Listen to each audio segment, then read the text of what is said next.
of young sluggers are on display at the Trop this weekend. The White Sox, powered by reigning AL Rookie of the Year, Jose Abreu, while the Rays counter with Steven Souza Jr., leading all American League rookies in home runs this year. The Rays and the White Sox open a three-game set right now on Sun Sports.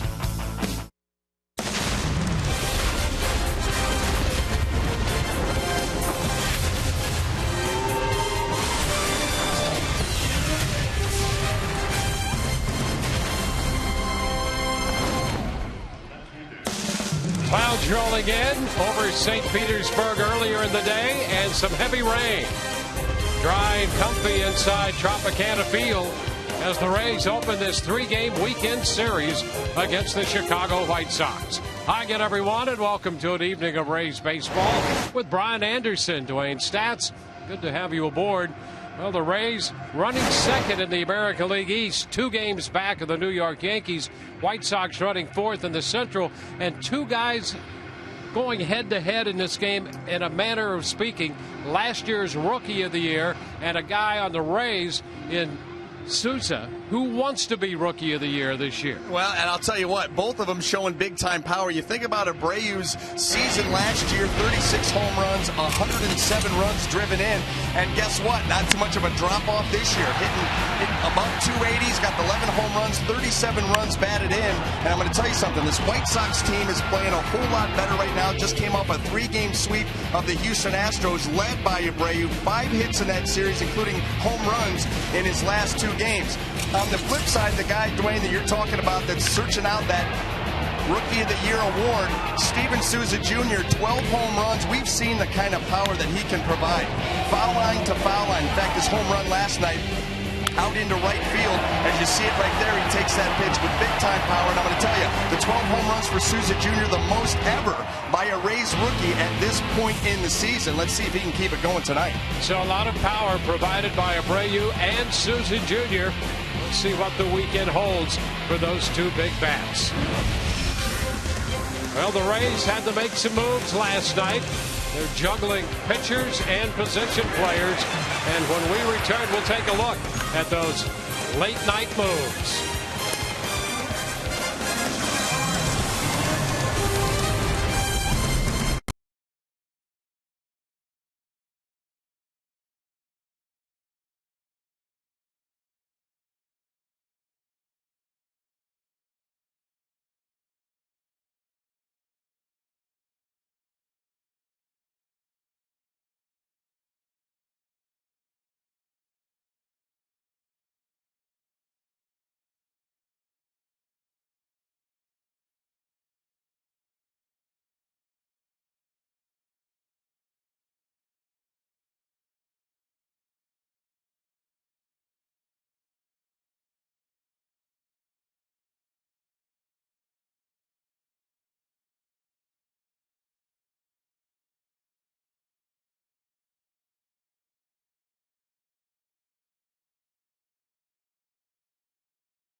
tonight's game with Kevin Kiermaier, their little pregame ritual.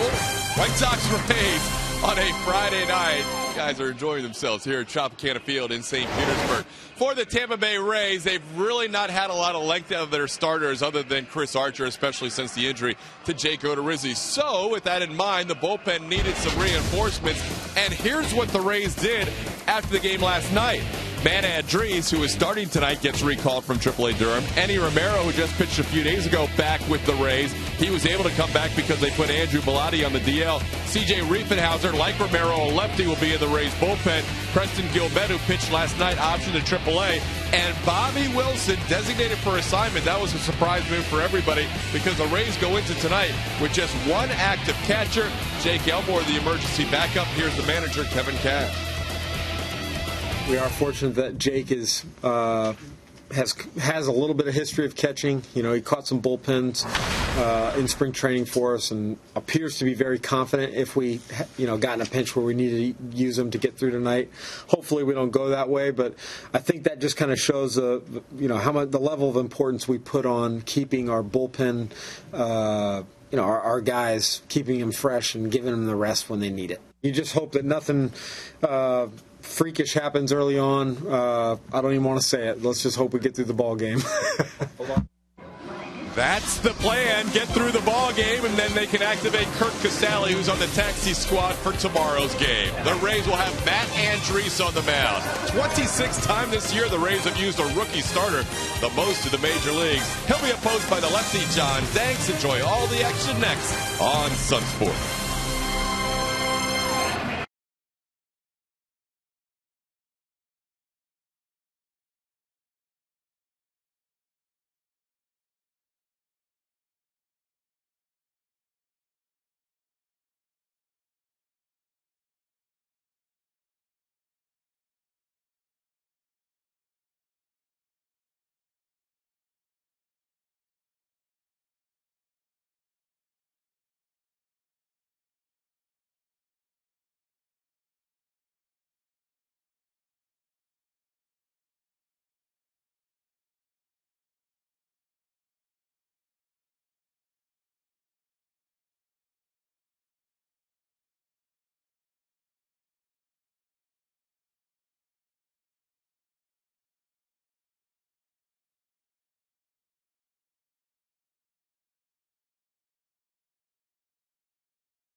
Tropicana Field tonight. Let's take a quick look at the Chicago White Sox lineup presented by your Southern Ford dealers. Adam Eaton's going to lead it off. Then Alexi Ramirez and Jose Abreu hitting third.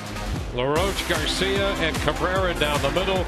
Gillespie, Flowers, and Sanchez 7, 8, and 9. First pitch of this game from Matt Andrees comes in a little high. First pitch presented by Pinch a Penny.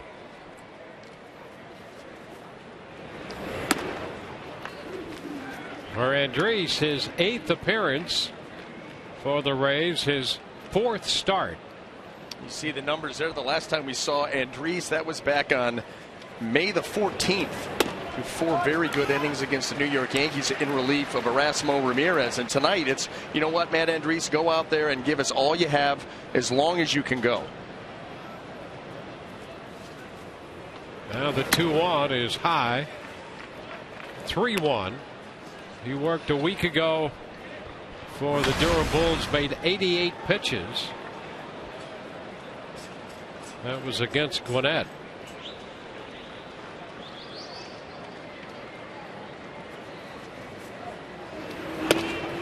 And you got to believe that it's going to be the same kind of formula. You know, if you could get 5 innings out of Matt Andres before turning it over to the bullpen, I think that the Rays, Kevin Cash, Jim Hickey would be thrilled. Yeah, I think you're absolutely right about that. Full count now, a fly ball to center. Montook out there in center field, and Mikey makes the catch.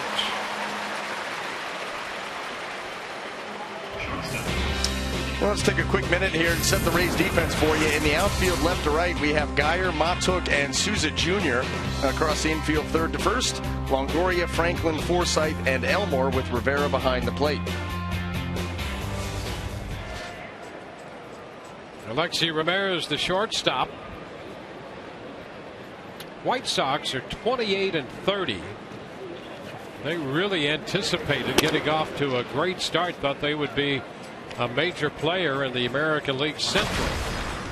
And they believe they're starting to show some signs of doing that.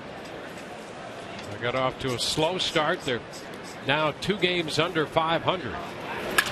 There's a high shot hit deep into left center. Geyer will go to the track for it and make the catch out there, the 370 marker. 2 gone. Well, this is a team that they've won 9 of their past 15, and they're coming off of a sweep of the Houston Astros. They didn't score a lot of runs in that series, but they've been pitching better. And when you look at their lineup and you look at the overall numbers, they don't match up. I mean, it really looks like this lineup should be a lot better than it is on paper. See, they're running 4th in the Central, 6.5 back of Kansas City. And here's Jose Abreu. Pitch is a strike. His numbers pretty much in line with what they anticipated. 11 home runs and 37 runs batted in. Ground ball toward the middle. Knocked down by Forsythe. There will be no play. And Abreu has a 2-out single.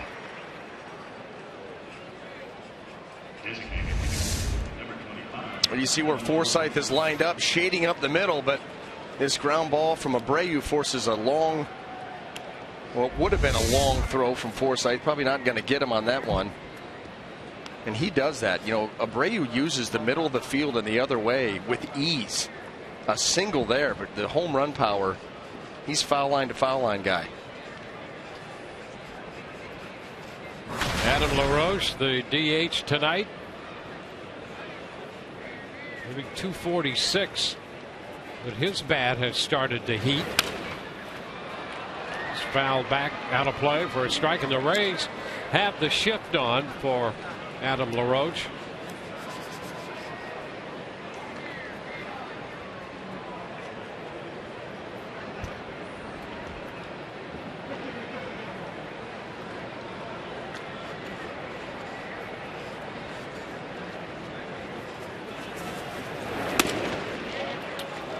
Close right there. And the count is 1-1. Gabe Morales calling the balls and strikes tonight. Here's a look at that last pitch. He could have. Boy, a right-hander'd love to have that pitch all night long to a left-handed hitter. You know, that's the type of pitch that if you show good command early in a game and are hitting your spots, moving the ball around, you'll start to get that pitch. Usually not right out of the gate, but you show that you're consistently getting the ball where you want to. That'll be a pitch that you get later on. Boy, that would be a great pitch for Andres, who by nature is a sinker baller. If he can get that and then apply the rest of his trade, could be a good night. Well, if he gets that, he'll wear out the Rays infielders.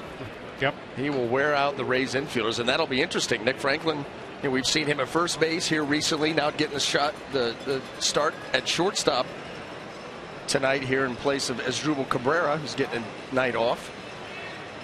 Maybe a busy man.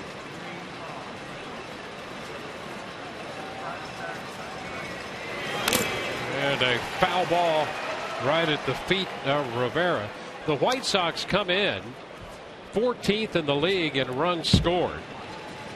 And there's more runs scored in the major leagues in the first inning than any other inning. And they are last in the major leagues in scoring runs in the first inning. They've scored 18 runs in the first inning all year.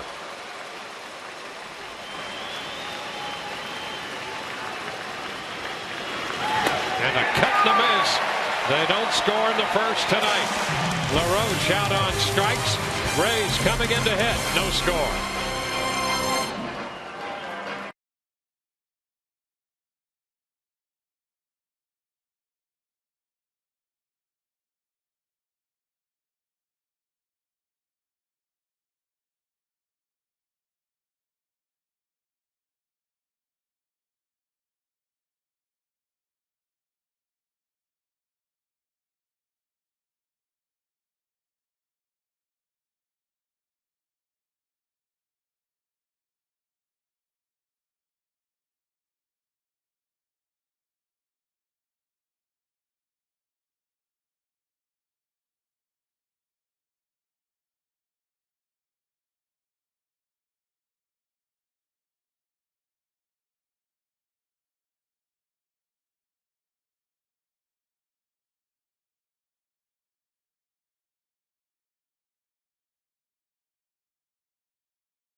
Drop tonight.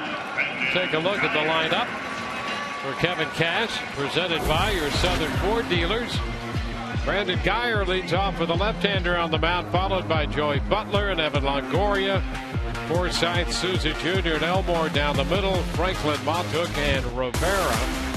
9 right-handed hitters in this lineup against John Danks. Well, John Danks will be making his 12th start of the season. He's had 12 previous starts against the Rays, and boy, they've turned the tables on him. He owned the Rays the first 6 starts against them. The last 6, just a 1-4 record with an ERA approaching 6. Brandon Geyer lifts a fly ball into right. Garcia backing up a little bit to his right and makes the catch. Yeah, taking a look at that. The roof here at Tropicana Field, which we tell you all the time how tough it can be on visitors. Well, let's take a look at that White Sox defense as it lines up tonight in the outfield. Left to right, we have Melky Cabrera, Adam Eaton, and Abisail Garcia. Across the infield, third to first, Connor Gillespie, Alexi Ramirez, Carlos Sanchez, and Jose Abreu with Tyler Flowers behind the plate. Now, Garcia came in on that fly ball and then angled back to his right, drifted back that way for it. There's a strike to Joey Butler, and after that play was over, Jose Abreu at first was looking out at Garcia going, "You all right? You okay?" The effect of the roof. And this is one of those teams that plays here once a year. They're going to come in for 3 or 4 games max, so they don't get a whole lot of experience in dealing with that guy. Back to the mound. And Danks with a comebacker takes care of Butler easily enough.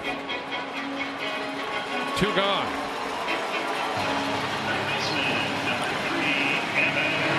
There is a marked difference for Danks against right-handed hitting and left-handed hitting. Almost a 100-point swing. 227 against lefties, and right-handed hitters .323, and 9 of the 10 home runs he's allowed from right-handed hitters. So the Rays load up from that side tonight. Pitch to Longoria is a strike. You say all of that, and here's Evan Longoria hitting .327 this year against lefties, but against Danks just 3 for 20. No home runs, 2 of those hits doubles, but 3 hits and no walks against him. Pop back at third. Gillespie near the stands and makes the catch, falls into the stands, and Ramirez comes to pry him out. So Longoria fouls out to the third baseman Gillespie. I think he was not as close to the stands as he thought he might be.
Sun Sports is brought to you by Toyota. Let's go places.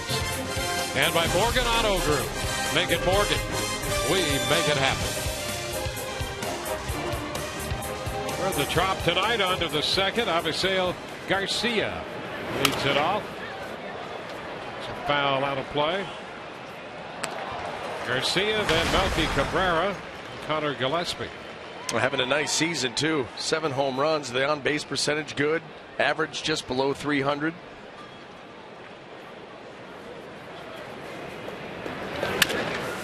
Back to the hill.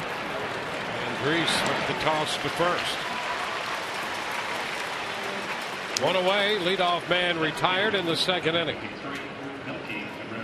It's a lot of the ways that Matt Andriese gets so many ground balls. You get hitters reaching, and when they reach and that ball's down in the zone, you're going to get a ton of chopping, easy to handle ground balls in the infield. That one right back to him. The first pitch taken for a strike by Cabrera.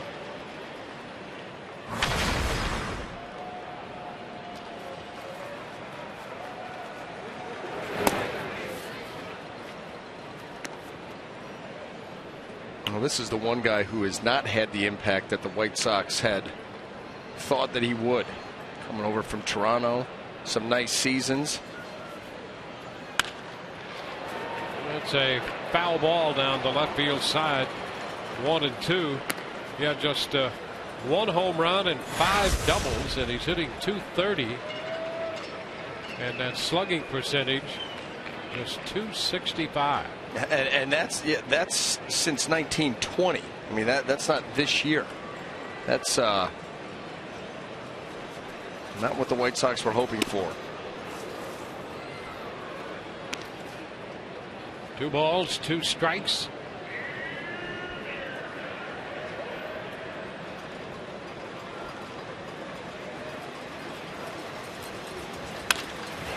Headed to short, picked by Franklin, and the throw to first in time. Cabrera's out of there, 6-3. Franklin makes the play at shortstop. You're going to get thrown out there at shortstop. You're going to get tested. That ball was hit hard by Cabrera. Nice nifty little play by Franklin, and now he moves over closer to. You see him right over here now. Played more up the middle. Connor Gillespie, the hitter, made the final play in the top of the first inning on the foul ball back a third. Takes the pitch down. No ball, no strikes.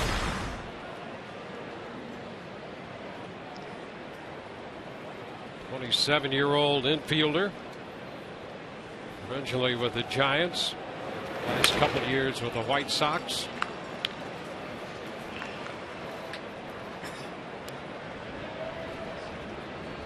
A 1-1 count. Hit just over 280 last year with Chicago.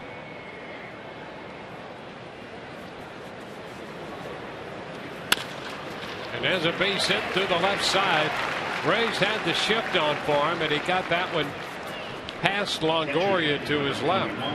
Yeah, you wonder what the internals are on Connor Gillespie, because he's the type of guy, he's not a big power guy. He uses the middle of the field, and you can see right here, lets that ball get into the zone before he just pokes it the other way. That's going to be the type of game that will allow him the high average, but still the Rays are moving on him. Yeah, if you just scouted the swing and nothing else, you would never put a shift on to the right side for him. Look too natural. And that's his approach anyway. I mean, you look at the scouting stuff on him, and he's an up the middle type of guy. Plays off of that. And yet, the Rays internals, they say move him over. 1-0 the count to Tyler Flowers, the catcher.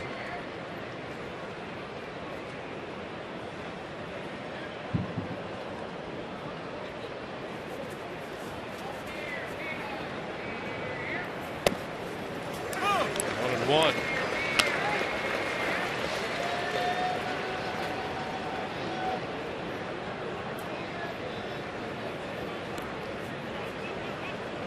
White Sox got Flowers out of the Atlanta Braves organization, and last year a chance to pretty much catch every day at 241 with 15 homers.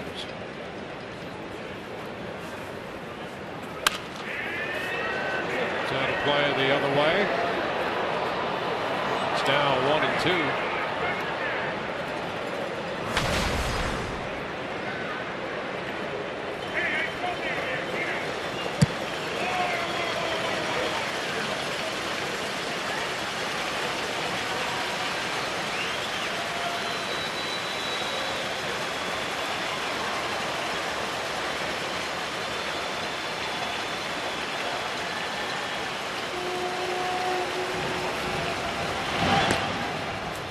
Gillespie back in at first. Rays do not shift for Flowers, but they do play him to pull. Forsythe shaded toward the middle, and Franklin shaded a couple of steps toward the hole at shortstop. And until 2 strikes, Forsythe was actually on the other side of second base. But now with 2, maybe you're thinking you're going to go with something off speed away, more likely to hit that ball the other way. And he does. And a nice backhanded pickup by Elmore, flashing that first baseman's mitt to make that play unassisted. No runs, a hit, and a man left. No score.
number 11, Logan Forsythe.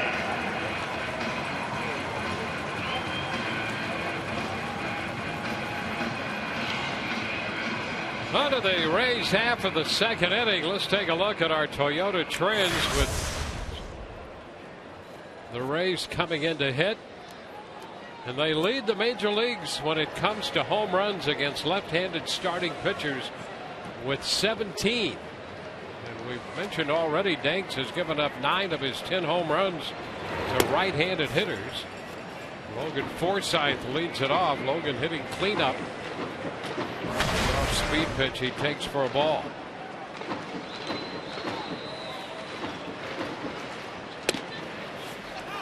It's now 1-1. Souza Jr. next, and then Elmore.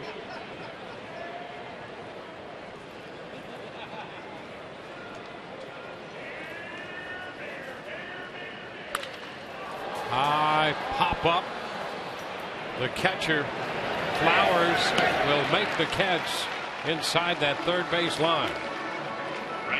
Well, these right-handed hitters for the Rays, they're going to get their opportunities off John Danks because, as we've seen already, he's going to challenge these hitters. He works quickly, and he's not overpowering. And with as many righties as the Rays are going to run out, you got some shots at some home runs.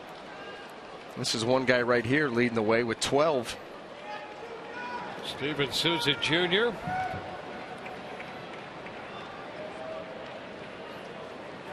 Four of those 12 off left-handed pitching. And that's a strike. And Danks, that fastball is going to average in the upper 80s, 88, 89, somewhere in there. Yep, a lot of change-ups. He'll cut the ball. But the righties, it's mostly fastball change-up. Try to change locations. He's in front of Souza Jr. 0-2. And that was a nice curveball there, 73 miles an hour. And he will use that, but sparingly. Yes.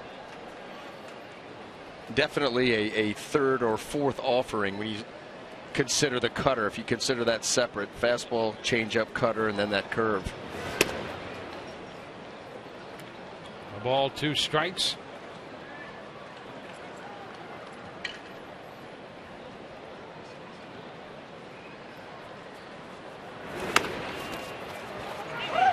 Bounder right back to the hill.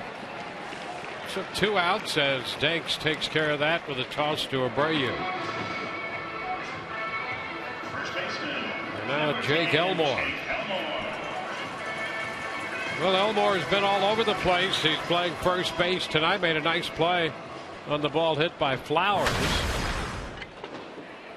And he would be the catcher if the Rays found themselves in need of one. Behind Rivera.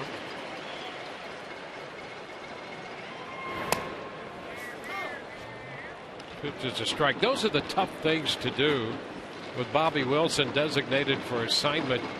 You know, he's a backup catcher. He does everything that you expect of him. Nice job behind the plate. And it's ironic. And the rosters and the need for pitching really motivated that move, but it's ironic that Wilson in his career was 3 for 3 off Danks with a double in that mix.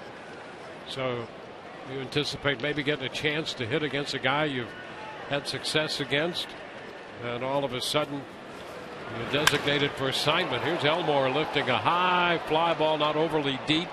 Cabrera is there, and the Rays are up and down 1, 2, 3. We go to the third, no score.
At first baseman and backup catcher tonight, Jake Elmore, as the Rays and the White Sox play this first game of a 3-game series. Dwayne, you were mentioning his versatility.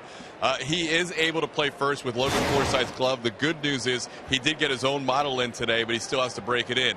If he does have to catch, Rene Rivera's glove is the one he would use. He said he did catch some bullpens in spring, so he has the gear, has the shin guards and the chest protector ready to go. He says he pays a lot of attention when he's in the field to the pitcher, so he knows what everybody throws, although he says he's kind of been trading places with Andres between Durham and the Tampa Bay area, so he hasn't really seen Andres too much. So he said, I'll really pay attention early in case that emergency happens, but he would be ready to go in case of emergency. And Kevin Cash not exactly feeling great about one catcher, but he knows it's only temporary because Kirk Casale should be able to go tomorrow. Guys, back to you. Yeah, what a spot to be in if you're Elmore. 2 strikes here to Carlos Sanchez. Elmore, as an amateur, had caught and then went to Arizona State. Really thought it'd be a better idea to be an infielder and maybe a little time in the outfield. And so as a collegiate player, I really did not catch, but he caught a lot as a young amateur. And right now he would be the backup catcher. Into center field, Matuk is there. Sanchez is the first out. Somebody asked Kevin Cash what they would do beyond Elmore. Cash says, I guess it'd be me. I was going to say, why not just activate yourself for a night? He's only 37. Right. And he was known for his catching prowess. That's kind of what I thought that would be the way that they would go. Well, and I think that's why it's so uncomfortable for him. Knowing the position, knowing the importance of the position, and knowing how we see Rene Rivera get dinged up just about every single night. He's saying, uncomfortable, very uncomfortable. But Rivera, he's a tough guy.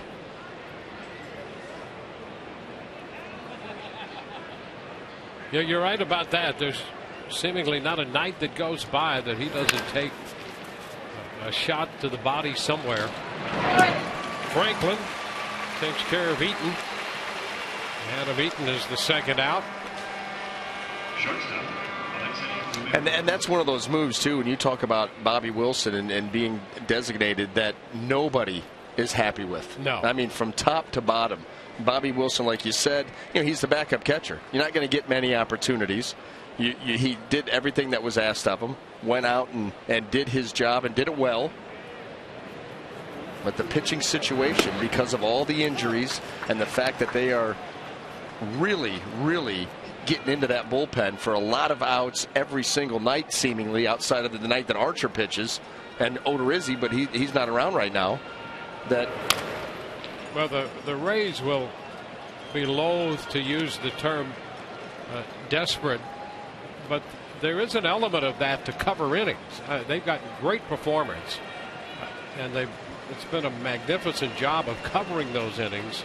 But when you find the injury situation to be what it is that the Rays have encountered, I mean, you couldn't be blamed if you didn't feel a little desperation. It's tough. It's a challenge to do what they've done and not only stay afloat, but they're only 2 games out of first. Yeah, and be strong for 6 months. And then hopefully another month after that, because you're asking that bullpen right now on 4 of the 5 nights, you're going to be asking them for anywhere between 9 and 12 outs. And that will take its toll. That's why we see, a constant roster moves and turnover trying to keep the back end of the bullpen, your last 4 or 5 guys, keep them fresh. Yeah, and being a former catcher, Kevin Cash is well aware of that.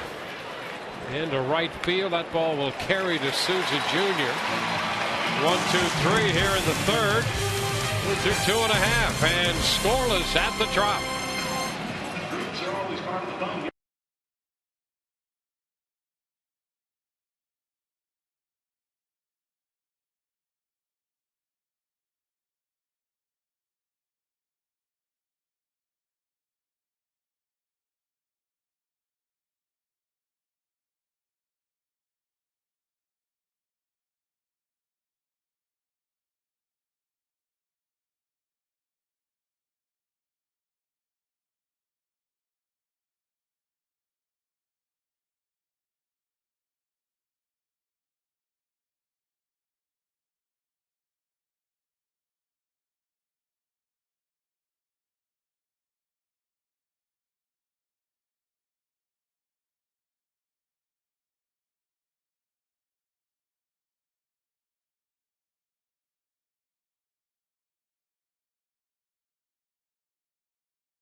Third, tomorrow night, put on your boots and enjoy the country songs of Lee Brice after the Rays play the White Sox. Lee Brice, one of Nashville's hottest country stars, performing his hit song I Don't Dance. For more information, visit raysbaseball.com/concerts. Nick Franklin batting from the right side against Danks. 1 strike to count.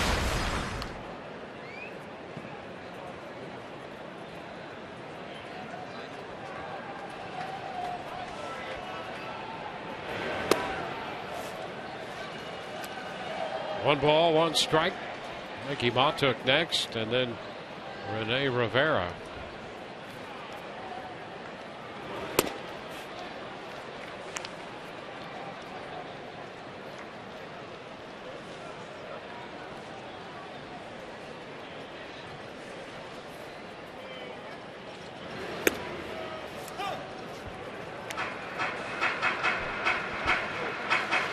Two balls, 2 strikes. 30-year-old left-hander.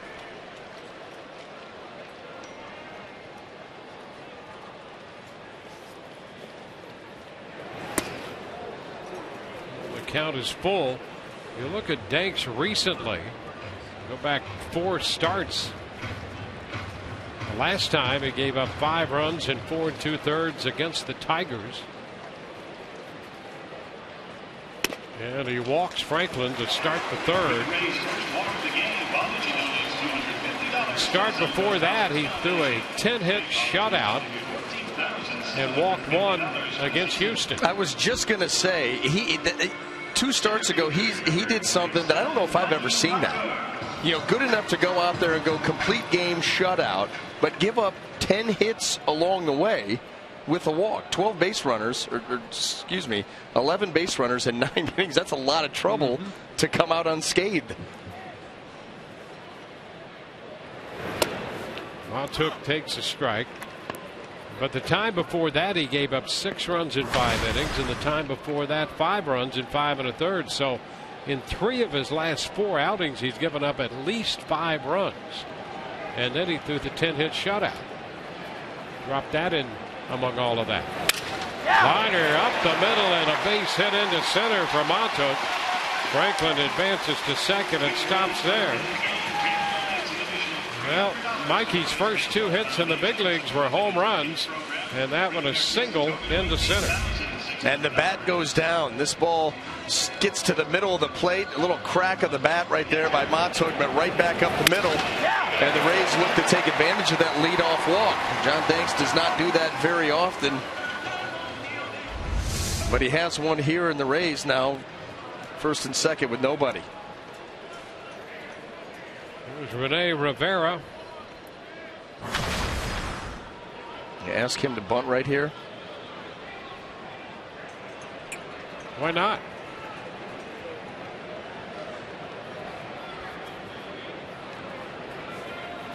And a turn just to see if they can come up with any idea what the Rays are thinking. You see if the hitter at home plate with the leg kick starts to show early. And that's exactly why you do that. And he does put down the bunt. Play's going to be to first. Out there. Franklin to third. Montook up to second. Running both men into scoring position. And if somebody would have been covering third base, they had a shot at getting the lead runner here. A nice job by Rene Rivera to get that down. But as Gillespie comes, look how quick Danks was off the mound. And he would have had the runner at third, but Gillespie had vacated right there. And so he's got to take the out at first. Well done by Rivera, and now the Rays second and third with 1. Got a chance here. Well, Brandon Guyer has been pretty good against left-handed pitching. He's seen a lot of it this year. And he takes ball 1. Guyer with 13 runs batted in on the year, 11 of those against lefties.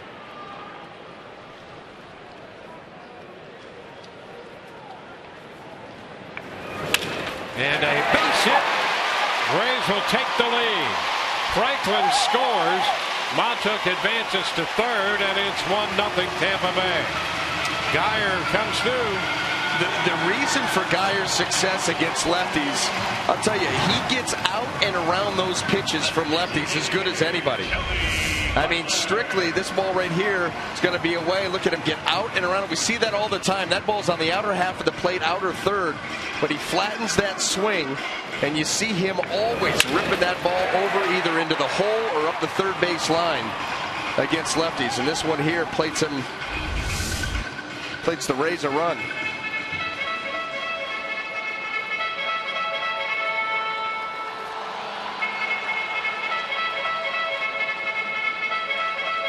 So now first and third. Rays turn the leadoff walk into a run. And here is Joey Butler. You know, that's one of those things that with the White Sox, with more scouting, maybe you move your infielders around on him. You know, they had him played almost straight up, and you very rarely see Brandon Geyer shooting balls the other way against lefties. He's almost 100% pull, especially on the ground, and yet the White Sox infielders played him straight up. And he gets one in the hole. Good a move to first. Geyer back in. Brandon 6 of 8 in the running game.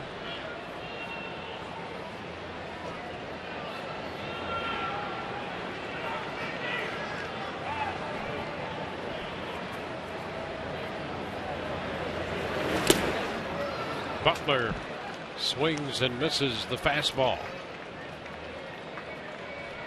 Well, John Danks has gotten a lot better at controlling the running game. Earlier in his career, you could run on him a little bit, but just 2 of 3 opposing base stealers this year.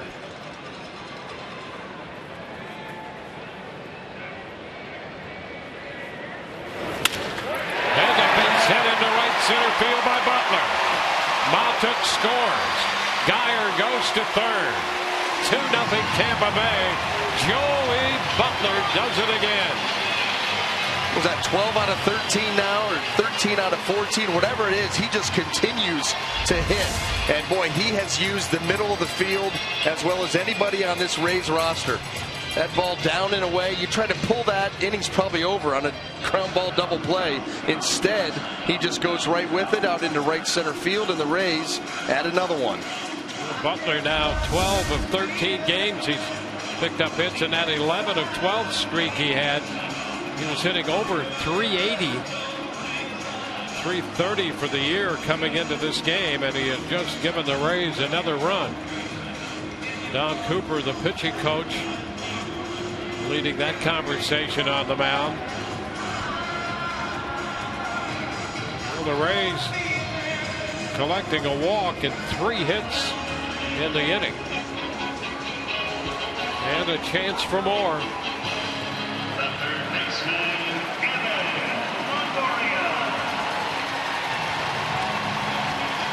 Evan Longoria will be the hitter.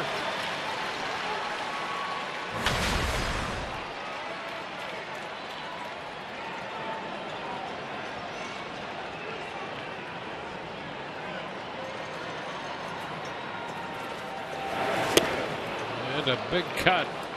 Had him out in front of the changeup. Well, Longoria all wired for something a little heftier than that. Yep. The changeup floated up there. He was well out in front.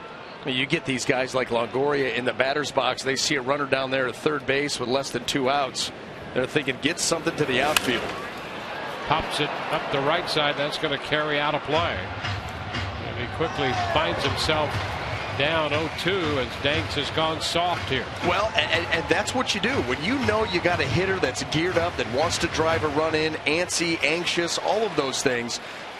You know, typically in these situations, as things get more rough for a pitcher, you go harder, harder, harder. Veteran goes soft and gets a hitter out in front. Now out in front of him, 0-2 in the count.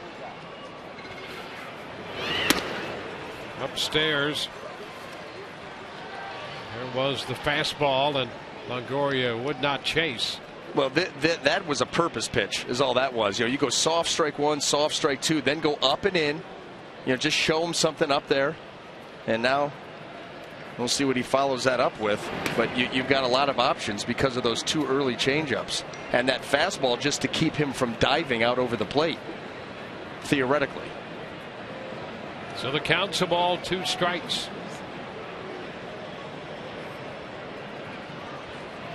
We're going to go right back to the changeup. And it's popped up. Right side. Evan flipped the bat away. Frustrated by that at bat. The changeup got him on the popper. That was a veteran sequence of pitches in a tough spot against a very good hitter. Changeup, strike 1, strike 2, fastball up and in, and then changeup back away, and you get him reaching. He's not diving out over the plate. He's reaching, and there's the reach, and there's the soft pop-up. Well, if you can get ahead with the changeup, you've really got a hitter facing a dilemma then. Here's Logan Forsythe. Again to first, and Butler's back in.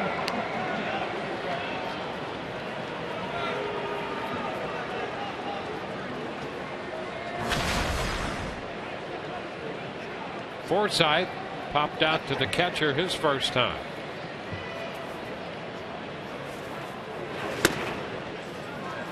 Too high. The changeup. And if he would have thrown Evan 3 straight changeups like that, maybe the third one, he flies out to right field. You get that run in. It was that fastball in between. He's trying the same thing here with Forsythe. Another veteran hitter. The count is 1-1 this time. That's 5 out of 6 have been changeups.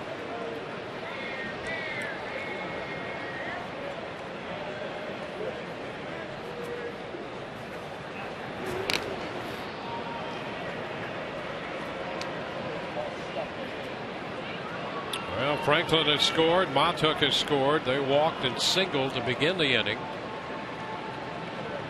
He's punted the runners over. Geyer and Butler producing to give the Rays a 2-0 lead. 2 balls and a strike, the count to Forsythe.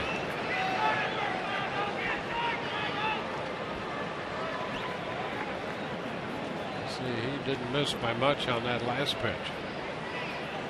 In a bit.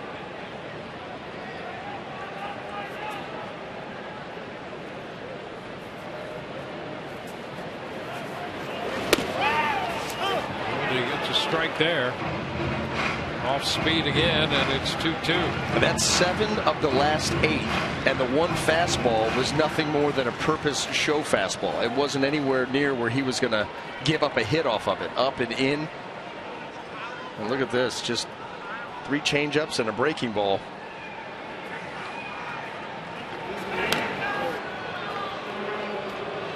Butler back in at first with Geyer aboard at third. Danks trying to limit the damage here to 2, and Forsythe trying to take advantage of an opportunity for more. Foul ball back on the fastball. And that was about the time for it. You've slowed it down enough, and he tried to catch Forsythe there by surprise. And Logan was tardy, but he was able to foul it off.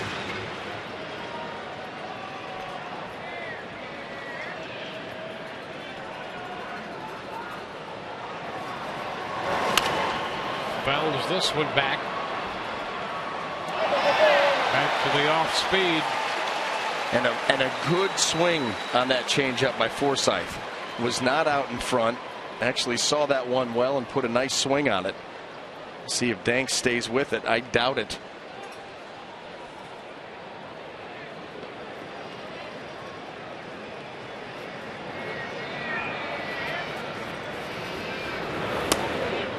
He comes in with the fastball, but off the plate. Full count. Yeah, he noticed that same thing. Like, that was too good of a swing. Let me come with the heater in. And that's a pitch you know if you execute it, you're going to get a strikeout looking, but he pulled it a few inches too far in.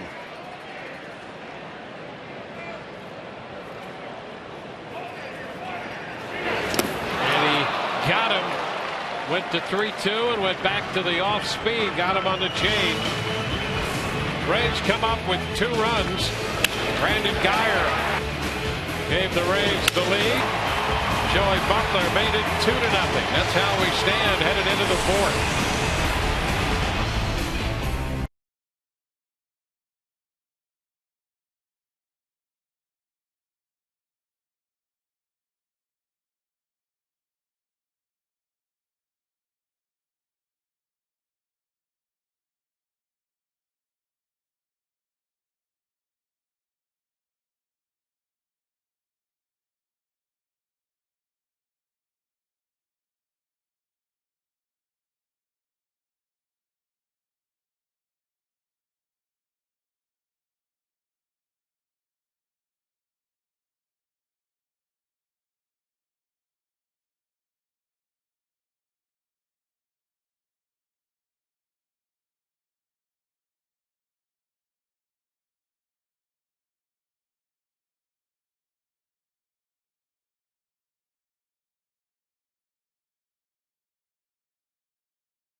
Matchup.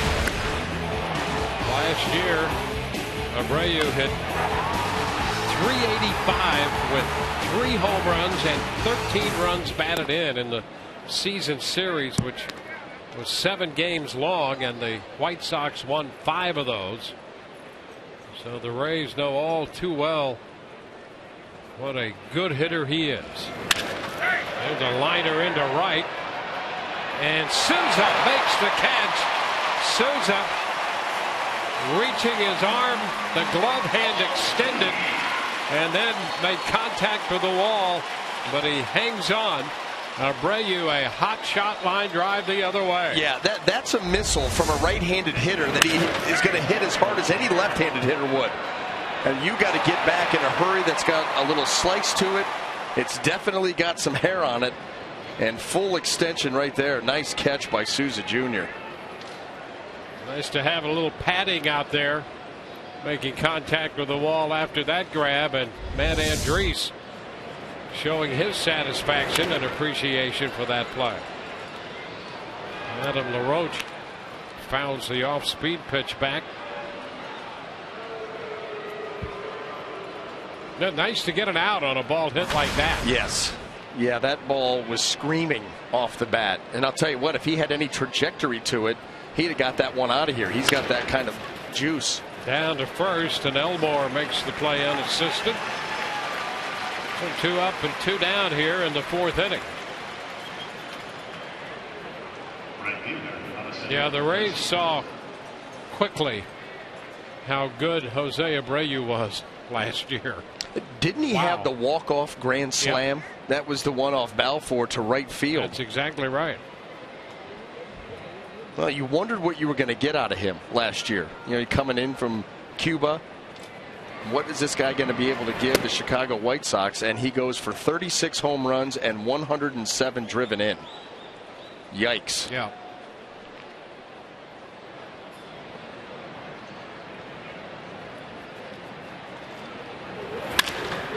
There's a base hit the other way for Garcia. A 2-out single. The 3rd hit given up by Andriese, and in each case the hits have come with 2 outs. Abreu had the 2-out single in the first. Gillespie a 2-out single in the second. The third went 1-2-3, and now a 2-out single in the fourth by Garcia. Here's Melky Cabrera.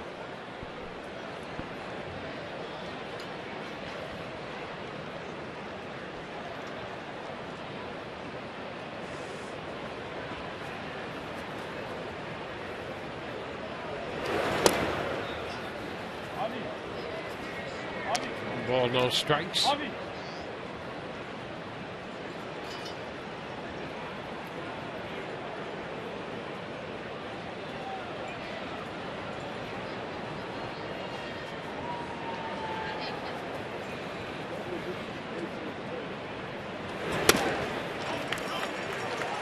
One and one.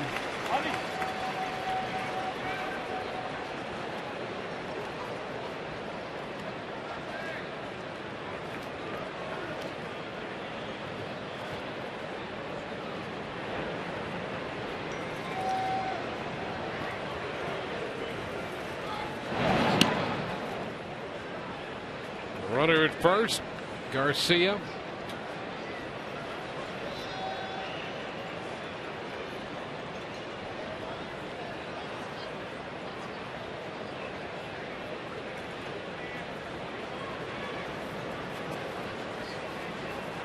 Reese working his way through the lineup for the second time. High chopper going to go through the left side. Garcia was off with the pitch. He advances to third easily on the chopping base hit by Cabrera. You get a little hit and run action going right there. This is a team that doesn't run a ton. Just 19 of 37 in the stolen base, but you get a guy in motion, you hit the ball the other way, and all of a sudden you have a threat here with 2 outs.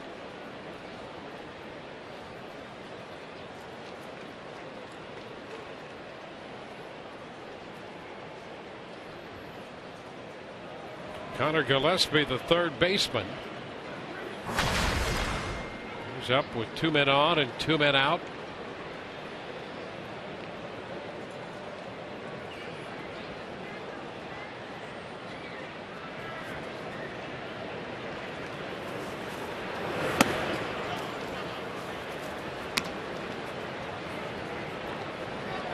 Gillespie started the night at 248. Rays have taken the lead, and with 2 outs, the White Sox come right back with a threat.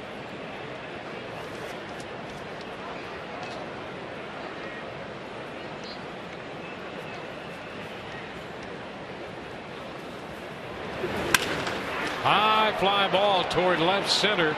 Matuk is there, so's Geyer. Geyer's going to make the catch, retiring the side, putting it into the threat. We'll head into the bottom half of the fourth. Matt Andrees and the Rays have a 2-0 lead.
Just over my shoulder, you see Chicago third baseman Connor Gillespie, which is the older brother of Casey Gillespie, which is who the Rays drafted in the first round last season.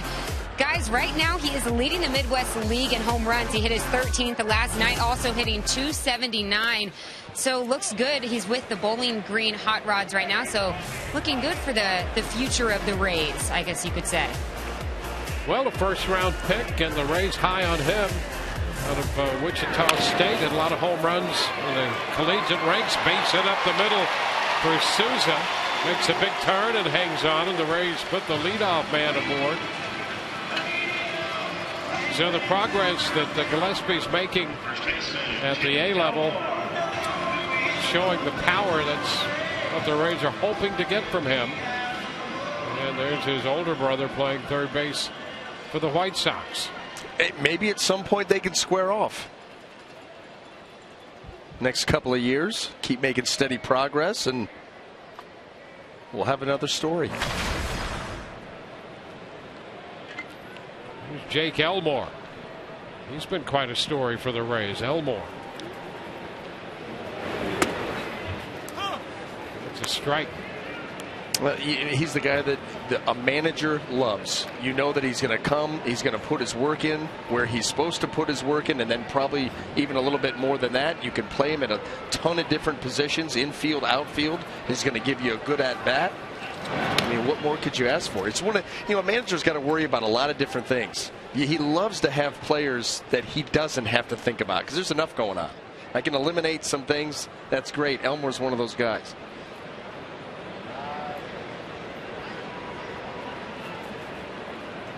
Strike the count to him and lifts it into center. Eaton is there to make the catch on this one. Yeah, those are self-maintenance guys. Really great to have them on a team.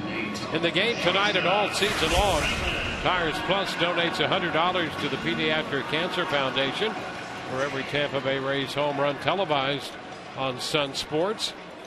The other side of that story, there are a couple of guys in the lineup tonight coming out of spring training. We're in camp as non-roster guys. Jake Elmore, one of them, and Joey Butler, the other one. And what a difference they can make. You figure when you break camp, you're going to use more than that 25-man roster that you open the season with. And the Rays have certainly proven that point and gone beyond this year. And getting great play out of Elmore and superb hitting out of Joey Butler. Joey Butler came up shortly after the beginning of May, and he has been the Rays' most consistent hitter with the best approach, and it's not really even close. He has not strayed at all from what he's been trying to do, which is up the middle, other way. He'll turn on some stuff that's in or soft. Up the right side, off the bat of Franklin. That's a fair ball, and will bound into the stands. A two-base hit. Souza has to stop at third on the double by Franklin. So Franklin on for the second time with a walk and now a two-base hit. And Nick Franklin hitting in the 7th spot in the lineup. And I'm going to tell you something. You look at the Rays' 2 runs Franklin and Matuk score. This is a hanging ball right out over the plate here that he goes the other way with. And John Danks has struggled mightily against the bottom of the order. The 7, 8, 9 holes have hit 382 off him coming into play as opposed to just 261 hitters 1 through 6. So it's happening here again tonight. Infield up for the White Sox, and the first pitch to Matuk is inside. Those are the kind of stats that boggle my mind. You can go through 1 through 6 and they're 260. You get to 7, 8, 9, which you would feel that are your weaker hitters in the lineup, and they absolutely have owned you all season long. Yeah. I mean, an average approaching 400 at the bottom of the order. Hard to fathom. Well, he threw a good changeup to Matuk there. And Danks, when he got into trouble after giving up those 2 runs in the third, really put on a clinic of a veteran pitcher. He really did. Between Longoria and Forsythe, all of the off speed, getting them leaning, fastballs in, back to changeup away.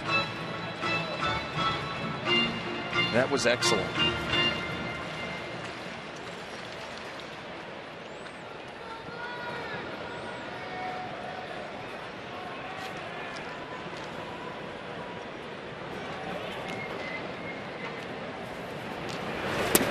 He strikes out Montook, and he got him reaching on the changeup.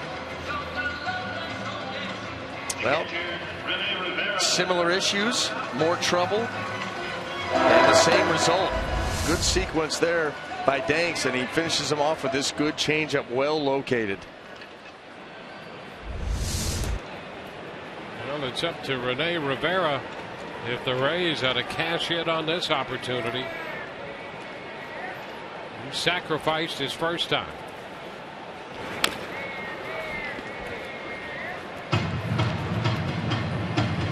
One strike to count on the foul ball.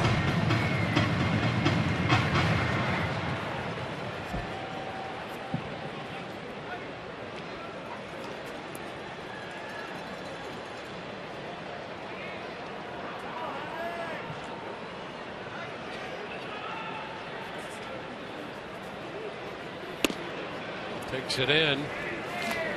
Got a fastball off the plate.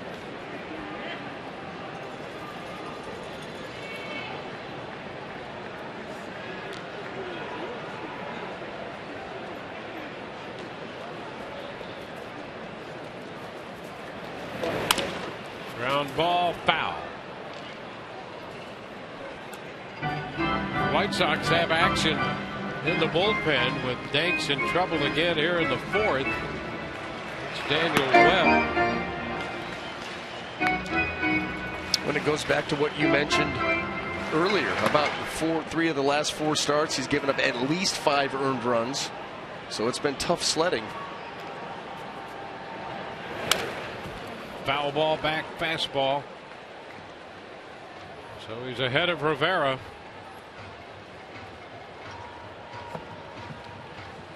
Well, he's gotten 3 big outs here in the last couple innings. He got the second out in the third on a change, the last out on a change. He got Montook on a change, and 1-2 he gets Rivera on the change. The Rays leave 2 men in scoring position. We're through 4, 2-0 Rays.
Get Checkers Authentic Philly Cheesesteak or try the new Meatball Sub.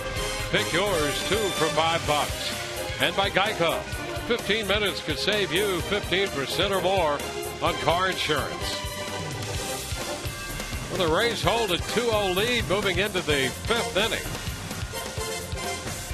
White Sox left a couple men on in the 4th. The Rays missed an opportunity for a couple more runs in the fourth after putting up 2 in the third.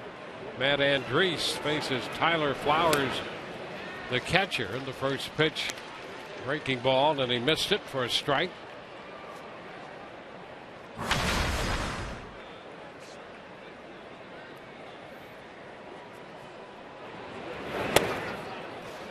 Flowers, his first time up, hit the ball on the ground the other way, and it was a nice play by Elmore at first that retired Flowers and ended the top of the second inning.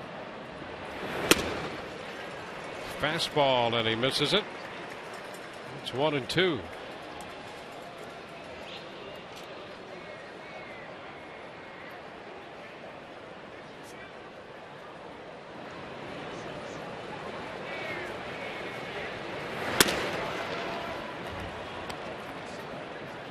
Two balls, 2 strikes.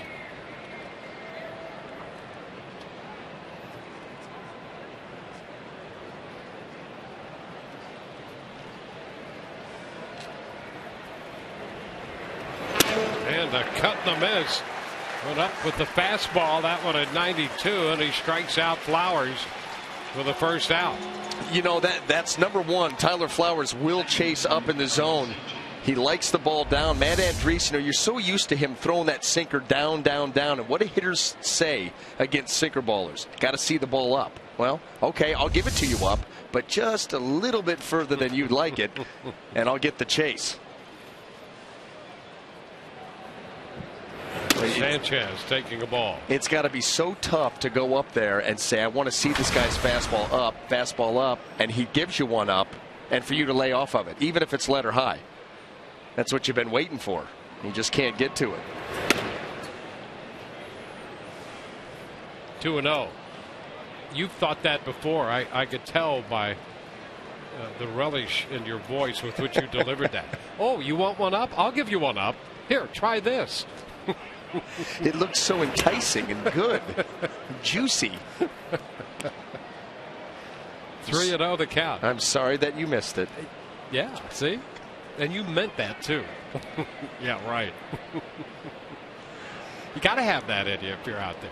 Yeah, sure. You want one up? Okay, try this, pal. I think that's what we call swagger. Little swagger out there. You need that. Internal swagger. Mm-hmm. Well, a walk to Sanchez. 1 on, 1 out tonight. We raise up for Amber in Community Tampa Bay. Amber, a graduate of Anytown and a member of Facilitating the Leadership of Youth, which designs programs to give young people a voice toward ending discrimination. How do you raise up?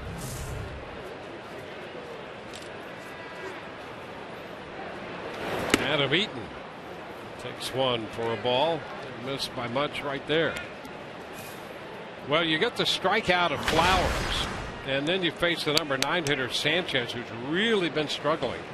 And as much as you might congratulate yourself on getting Flowers to chase a pitch up, you're kicking yourself because you walk a guy who's hitting 150 on 4 pitches, and now you deal with the top of the lineup. Yeah, Sanchez, a good hitter. He's one of their top prospects. The minor leagues has been tearing it up. Struggled a little bit since they've called him up. Well, in this series, keep him down. That's right. That's right. And you're right. No one feels worse and is more upset about the result of that last at bat than the guy out on the mound. That is a tough one to take. And he's behind Eaton. He's trying to be a little bit too fine here. You know, early in the game, Matt Andriese was kind of letting it rip, letting that sinker get its movement to the outside corner. Now it's like every pitch he's throwing with the idea it's 0-2.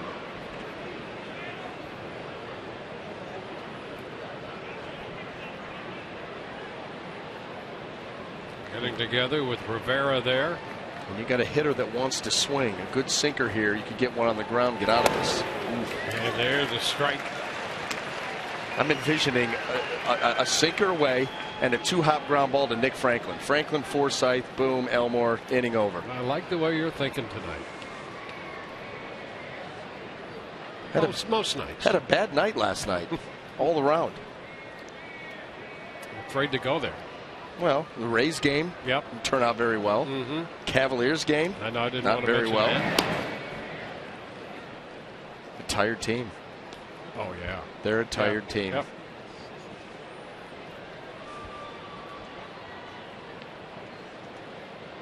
Well, let's see if we can get that two-hopper and change it around for you. Let's go. Get the weekend started off right.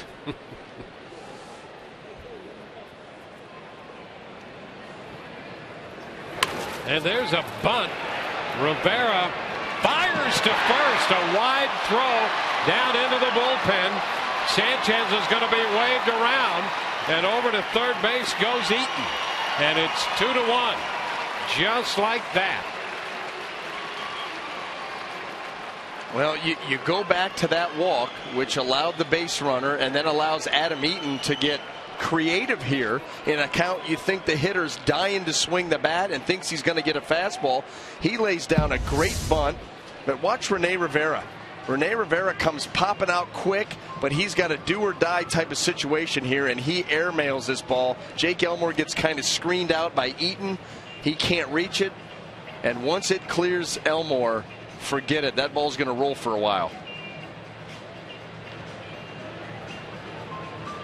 Sanchez scores for first on a bunt hit and an error charged to Rivera.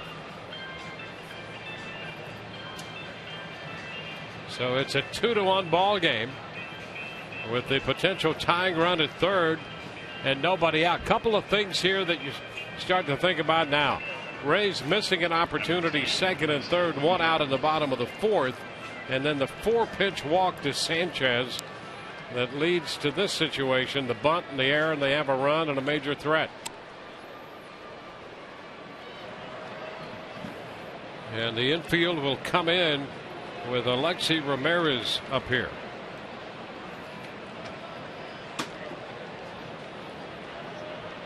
Ramirez twice has hit the ball into the outfield. And the pitch is down. Fly ball to left and a line drive to right.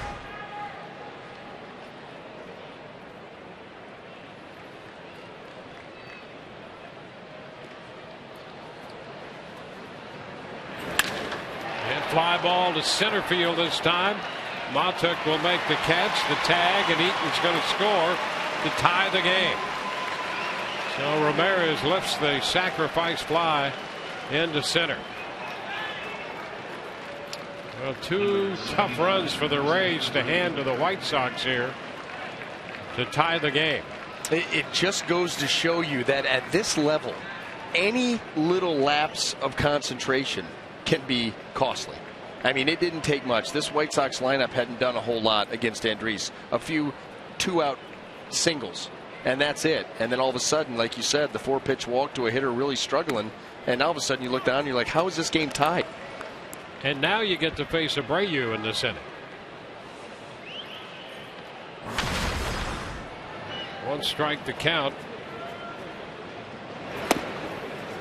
0-2. Abreu singled in the first, and he sent Steven Souza Jr. running into the wall in right field to catch a line drive in the 4th inning.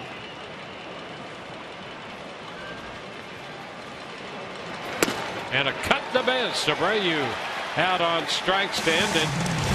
2-run score. Through 4.5. 2-2.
Chris Archer goes to the mound tomorrow. He'll be after his 8th win of the year. Our timeless moment. History made in the last 3 starts. Archer winning 2 of those, 2-0, and 38 strikeouts. And he's not walking anybody. Well, he's in the middle of one of those stretches that we see him get on every now and then, where it seems that you just wonder, how do you score off this guy? I mean, his stuff is absolutely electric. He knows what he's doing out there. He moves the ball around the zone. You know, he's gotten to the point with his slider that he'll throw it in any count. He's not predictable at all, even though he's primarily a 2-pitch guy. That's a foul ball off the bat of Geyer. Down 2 strikes here, leading off the bottom of the 5th inning. Archer in his last 3 starts, 38 strikeouts and no walks. 3 consecutive games in double figures in the strikeout department, not walking anybody. First time that's happened. Fly ball to center. Eaton, who had the bunt hit in the top of the inning, is there to make the catch. Well, he's so fun to watch too, mechanically. You know, tall, lanky, stays over the rubber a long time, creates tremendous amount of leverage with his shoulders and elbow, and then explosion, downhill explosion at the end. That Sunday victory over the Mariners in Seattle. Butler lifting a foul out of play. So with those 38 strikeouts and no walks over his last 3 starts, the first pitcher in the modern era since 1900 to have more than 10 strikeouts, 10 plus strikeouts, and no walks in 3 consecutive games. And he'll be on the mound tomorrow. That's a 4:10 first pitch, by the way, tomorrow.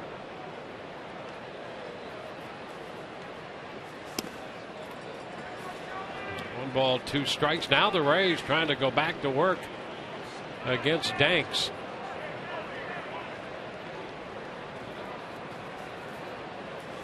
Ground ball headed toward the middle. Backhanded Sanchez, but he cannot make a play. And Butler's on with another hit.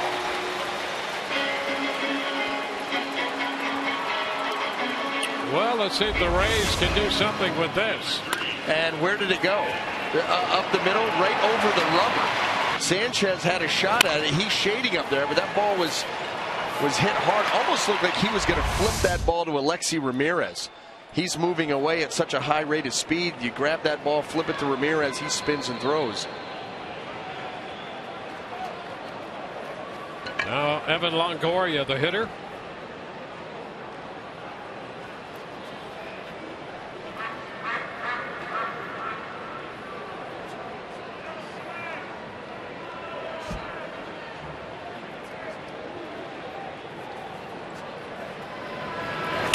Ground ball right side. That's going to slip through.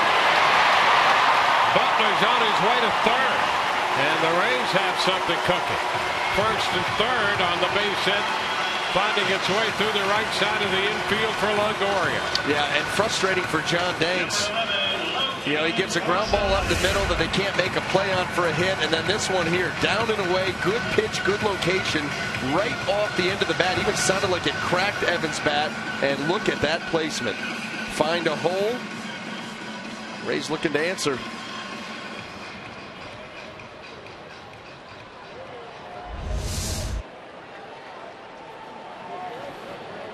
Logan Forsythe. That was a muted version of the shooter. Kind of like, my bat cracked, but I'll give you a little bit. A nuanced version.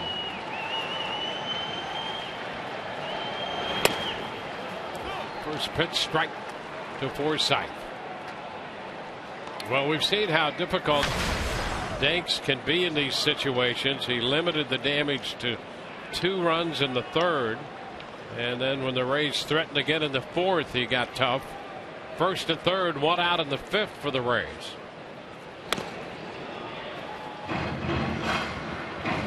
It's 1-1. Really more than getting tough, he got sly. Danks used some nuance of his own to get his way out of trouble. Can expect him to do the same thing here. Here comes that ball that's in. Ooh, he didn't get it in there. It has been the fastball that John Danks has used in these types of situations. Almost every single one of them. And in fact, I think every single one has been in to up and in, trying to not allow these hitters to get their arms extended. And then it's been the fastball in, followed up by the changeup away. You're going to go with another heater in because that last one didn't get in there. Evans at first. Joey Butler at third. And what you're looking for as a pitcher here in this situation, you're either looking for a jam shot on that fastball in, the one that you keep down in the zone, and if not, the called strike, and if you go to the changeup away, the ground ball. Fly ball into center. Eaton backs up to make the catch. Butler tags, and he will score, and the Rays will take a 3-2 lead.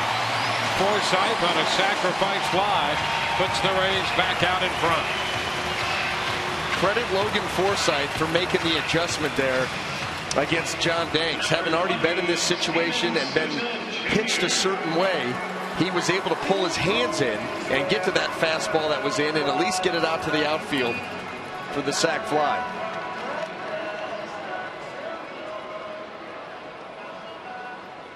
Forsythe picking up his 27th run batted in of the year. And here's Steven Souza Jr. leads the team with 28 runs batted in. Takes a cut, fouling it back, strike one.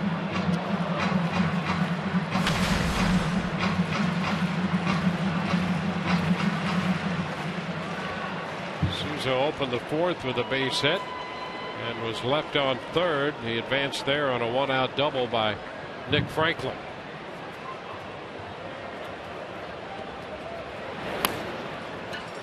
One ball, one strike. And the pitch count for these two pitchers tonight, very good. Andriese 71 through 5. Danks right now with 73 pitches.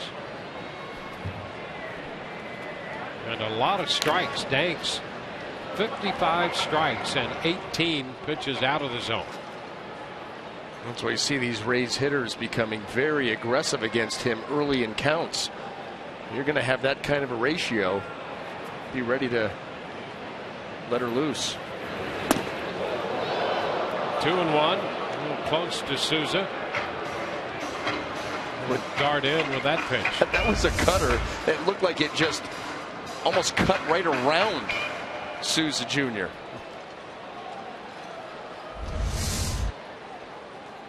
Looked like the Matrix. 2-1. He lines it into center. Eaton is there, and he makes the catch. Hangs on to retire the side. Rays settled for one run. We're through 5. They now lead by a run. It's 3-2. Another look at Eaton out there in center field.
As we head, sitting a couple of new arms in the Rays bullpen. We mentioned they were trying to get some reinforcements down here.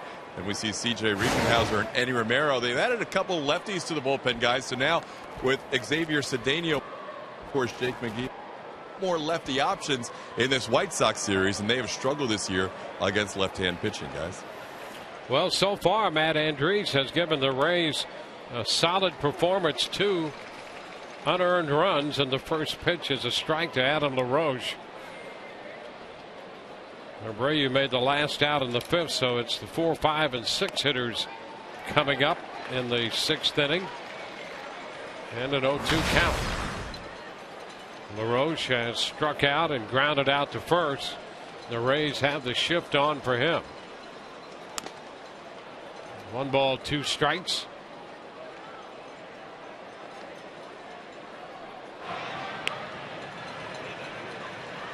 Garcia will be up there next.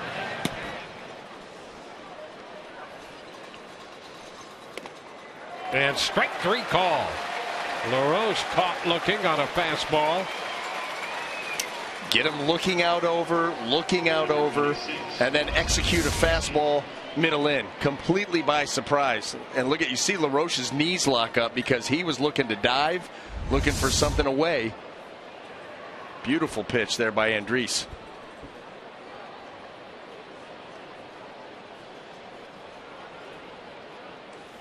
Here's Garcia.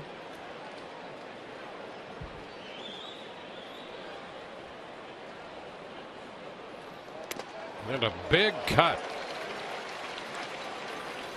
Strike 1.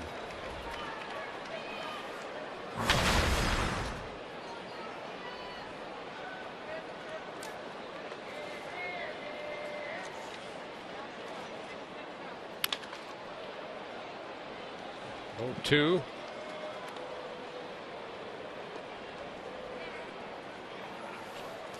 Rays scored 2 in the 3rd. The White Sox, with 2 unearned runs in the 5th, tied it. And the Rays got a run in the bottom of the 5th to retake the lead.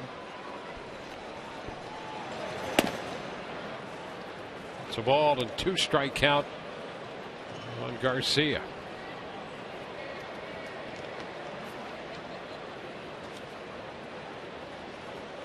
Garcia came up, you'll recall, with the Detroit Tigers. In a handful of games in a couple years with the Tigers.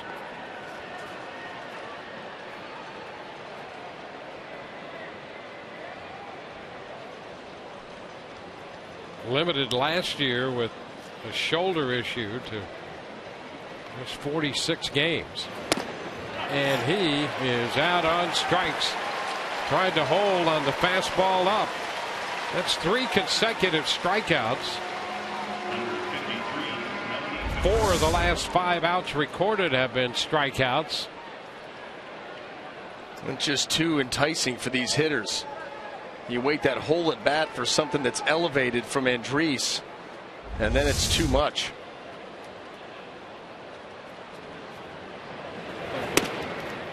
Melky Cabrera, and a breaking ball, a curveball in there.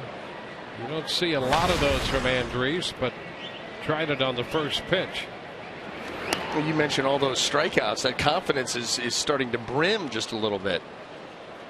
And he's realizing here, too, that he's probably coming down towards the end of his night. So, trying everything.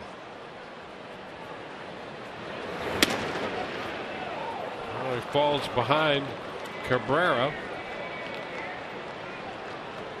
Well, a good idea if you can drop that curveball in there on the first pitch. It'll be taken most of the time, and it's almost an automatic strike if you can execute a good one. That's 3-1. Yeah, no question. Especially he hasn't even used it that much. So you talk about a pitch they're not even considering. It's that curveball, and you're right. You can a lot of times get the jump on a count by doing that. Liner into right center. Souza's going to cut it off, and it's a 2-out single for Cabrera.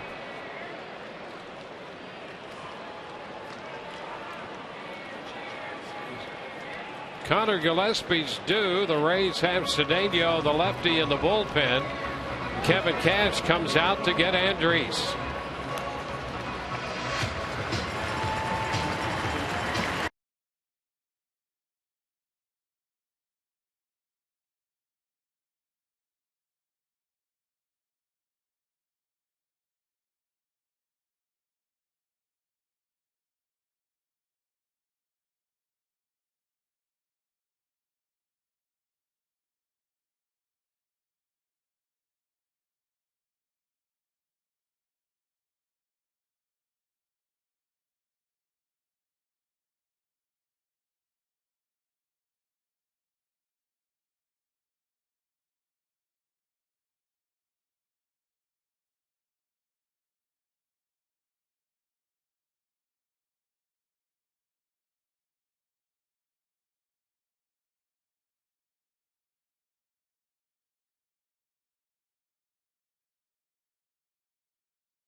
With 84 pitches, he has certainly tonight given the Rays something they have been looking for. One hitter away from giving them 6 complete. Yeah, and I'll tell you, he was outstanding. You know, he had that one little stretch with the 4-pitch walk and then the bunt that went awry. But other than that, Matt Andriese came in and I think really did everything that the Rays hoped that he could. You know, we were thinking maybe get him in there for 5 innings and then go to the bullpen. He's able to get 5 2/3, pretty efficient, finished strong, did give a hit up to end his outing, but all those strikeouts, I'll tell you, these Rays, I'll tell you, the Rays pitching staff, they keep bringing these guys back and keep getting tremendous performances. You know, they all go back to the minor leagues with the idea that they're going to be called upon to come back here at the major league level and contribute. And Andriese certainly has done that tonight. Now he gives way to Xavier, or in his case, Xavier Cedeno. And we'll get a pinch hitter. Gordon Beckham will hit in the place of Connor Gillespie. The first pitch is a strike. Beckham 0 for his last 16. He had a hot stretch leading up to that where he'd hit safely in 10 of 11. He bats for Gillespie with a man at first and 2 outs. Cedeno delivers strike 2. Pitch started a little wide and cut over to the zone. The first 2 pitches of this at bat, that cut up, what are you going to do with that pitch? It's out of the hand off the plate and ever so subtly finds that outside corner.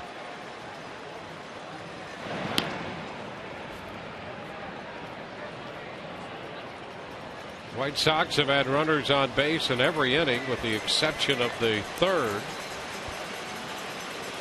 They've got some help in the 5th, scoring 2 unearned runs.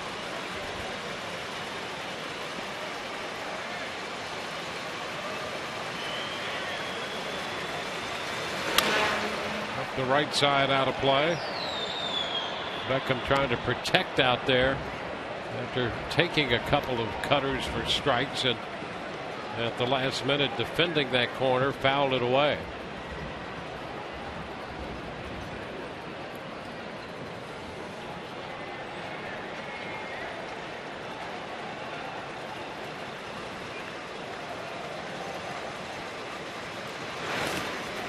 Into the dirt.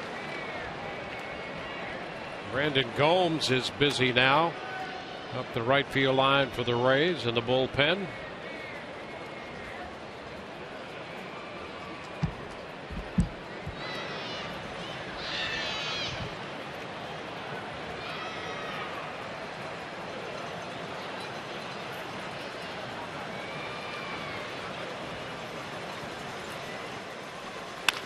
Ground ball, shortstop. Franklin to first. White Sox out in the 6th. No runs, a hit, and 1 left. Jake Elmore will open the bottom of the 6th. 3-2 Rays.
Ball game. Rays lead. Our flashback.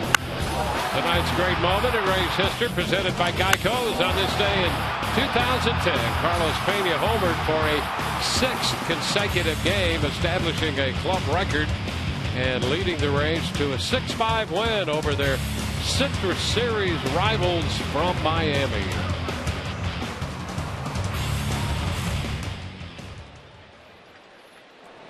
Here's Elmore to lead off against John Danks. Pitch is down. Down at third, Gordon Beckham takes over after pinch hitting for Connor Gillespie. It's a foul ball out of play. That flashback look at Pena. He hit the home runs in 6 consecutive games. I'll say this, he really kissed that last one.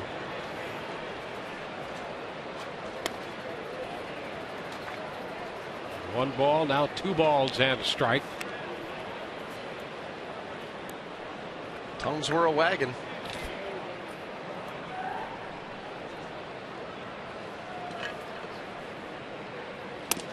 That's going to even the count at 2-2.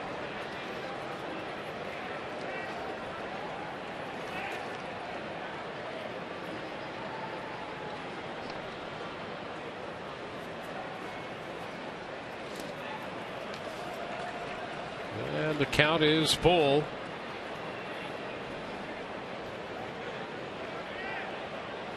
Gabe Morales working the plate. He's done a nice job taking no lip from anyone tonight. Foul ball out of play.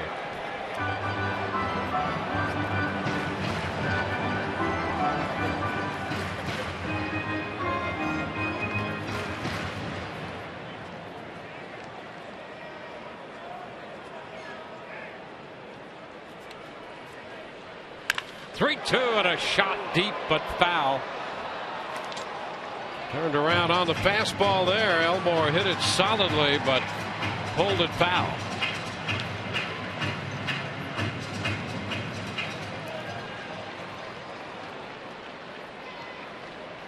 Rays retook the lead with a run in the 5th. Tapper foul, forcing another 3-2 pitch. You know, earlier in the game when we were talking about Jake Elmore and the kind of at-bats that he gives you, I mean, this may turn out to be, you know, a strikeout, a pop-up, might not even turn out, but the fact that he battles you this long, this is what you're talking about. A typical Jake Elmore experience right here. Again, a foul ball. Well, that's 9 pitches into this at bat. And Danks has had a lot of low pitch at bats tonight. His pitch count 74 through 5 innings. And now he's looking at a 10 pitch at bat here. A little bounding ball right over the bag, backhanded by Sanchez. Safe the call at first. Elmore beats it out. A long at bat, and he'll open with a base hit here in the bottom of the 6th. And Sanchez, instead of getting rid of this ball quickly and trying to float it, he tries to get his feet set so he can jump throw. And that little bit of extra time allowed Jake Elmore to get in there. Boy, that was awfully close, and they may want to take a look at it. Well, Robin Ventura is not here. His daughter's graduating, and Mark Parent is managing this club. Meanwhile, Don Cooper is going to come out and have a little conference on the mound with the leadoff hitter Elmore aboard at first, and we do get some further action in the bullpen now for the White Sox. There's Mark Parent.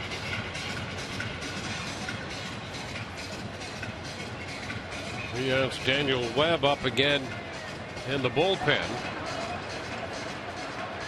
And you got to assume sooner rather than later. You get a guy up in the pen, set him down, then get him back up. Usually that means he will be coming in here very shortly.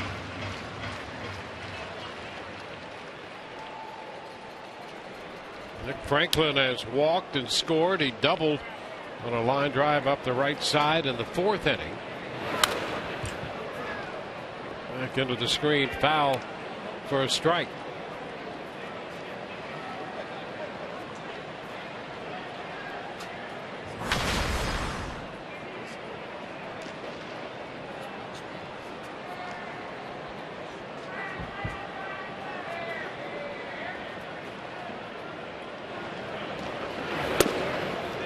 A bit off the plate. It's 1-1.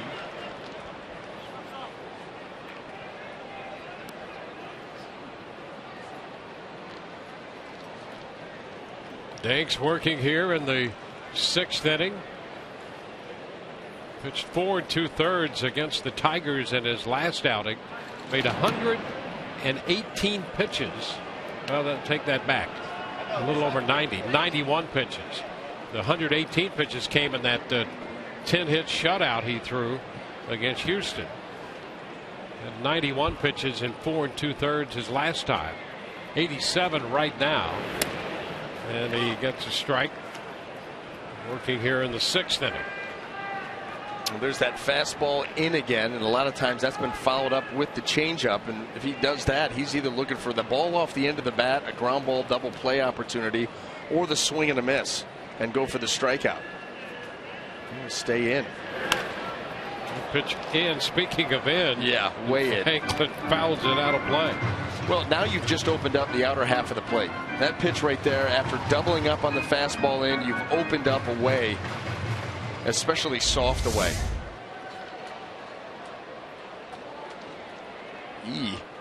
Get out of there.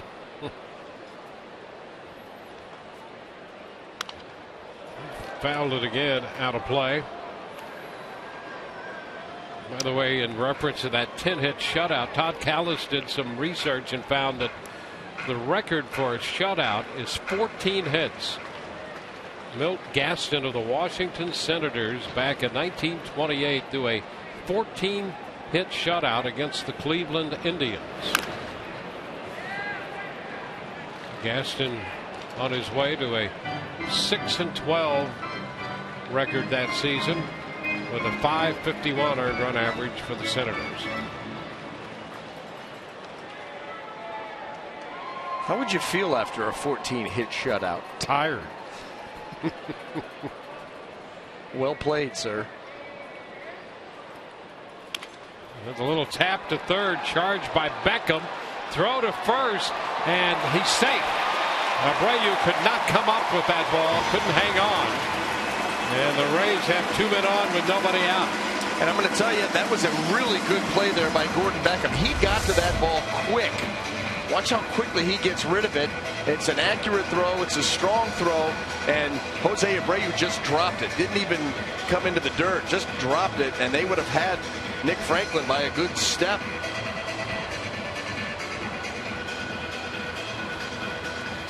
They're going to charge Abreu with his 5th error of the year. So the Rays with another opportunity to add to the lead. Right now it's only 1. It's a 3-2 ball game. Mikey Matuk will be the hitter with Franklin at first and Elmore at second. This is very similar to the situation Danks found himself in the 3rd. Rays scored a couple runs then, and then he stopped the attempt for more. And a turn back to second, and Matuk had started to square.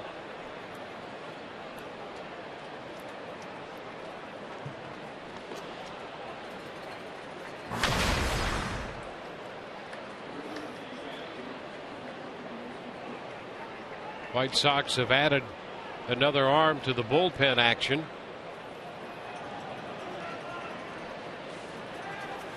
Matuk shows the bunt, takes the pitch high. Zach Duke, a lefty, has joined Webb in the bullpen.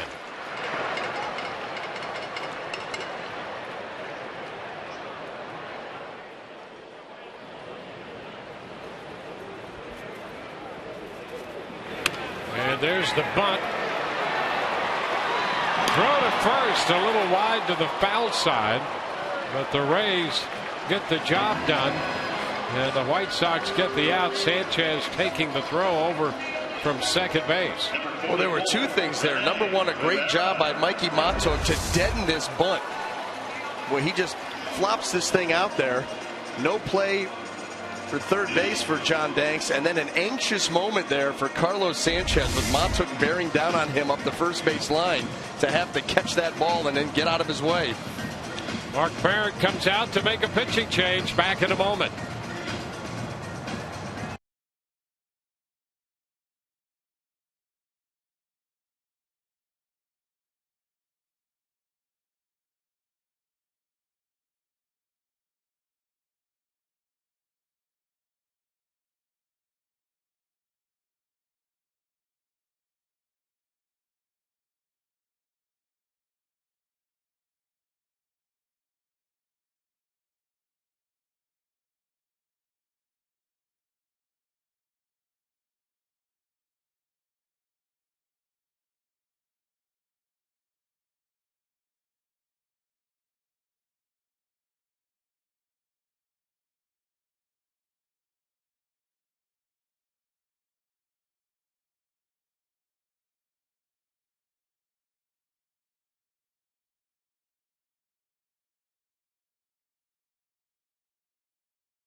The Rays broke out in front. Brandon Geyer singled in the 3rd, chasing home Nick Franklin. Joey Butler followed that up with an RBI single. 2-0 Rays in the 5th inning. White Sox came back, scored a run on this bunt and the errant throw. And another run on the sacrifice fly to tie it. Rays broke the tie in the 5th on the sacrifice fly from Logan Forsythe scoring Joey Butler. And now in the 6th inning, the Rays have 2 men in scoring position with 1 out. And the White Sox have made a pitching change. Daniel Webb, the right-hander, in to face Rene Rivera. And the pitch is a strike, a fastball, healthy at 94. And the White Sox not playing any games here later in the game. Already down a run in this situation. The infield is in, and a power arm on the mound.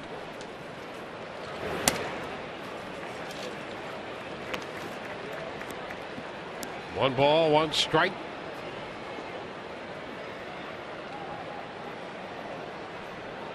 Webb's fastball averages a little over 95.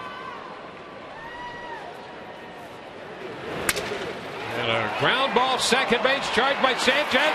Throw to the plate, safe. Elmore got a hand in there. Morales right on top of the play, made the safe call. And the Rays pick up their 4th run. Boy, that was close. And a nice job by Elmore. Well, Elmore tried to give him the catcher. He tried to give Flowers the smallest target that he could. And Sanchez's throw is a little bit towards the first base side of the plate. And watch the left hand. Left hand gets in there. Left hand to the corner of the plate. Boy, that is so well done. Don't give him your body. The hand sneaks in as the tag is applied. I don't see how you could overturn this. Well, White Sox going to give it a shot. Gabe Morales right on top of that play.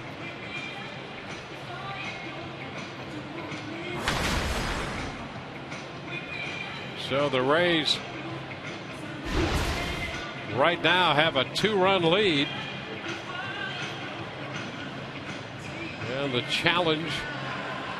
Yeah, and it certainly appeared that Jake Elmore, and making himself small and reaching that left hand in there, that it got to the plate before the tag got to his arm. You don't have to tag a lot of the plate, and you don't have to be on it a long time. No. Just a little bit for a short time, and then you're out of there and you're safe. And there's Elmore again.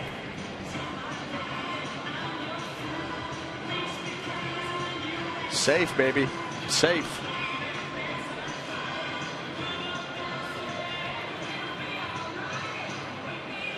So the call at the plate, challenged by the White Sox.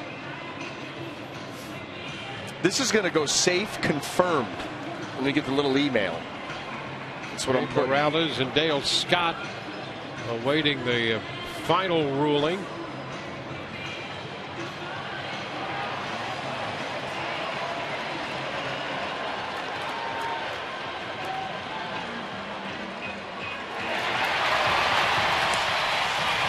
So he's safe. Nice job by Elmore. Elmore fired up. He's almost as fired up over the play. We're going to call it confirmed at this point, as he was scoring.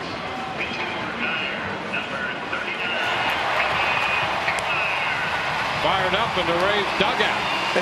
He realizes how sweet that slide was and how big that run was. And now he's getting beat up. So it's 4-2 now.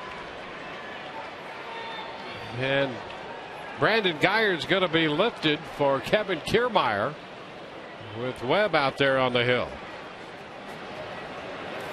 Well, you watch the hijinks in the Rays dugout. It's like these guys are just a group of friends playing some backyard ball in the neighborhood. Yeah, what a great thing that is. It is awesome. Yeah, because there are all kinds of things going on. You know, we catch a fraction of it.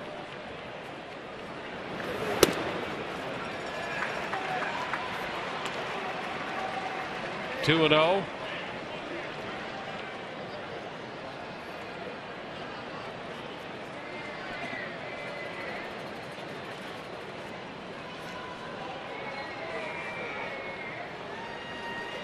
.25-year-old right-hander Daniel Webb up the middle, base hit into center field.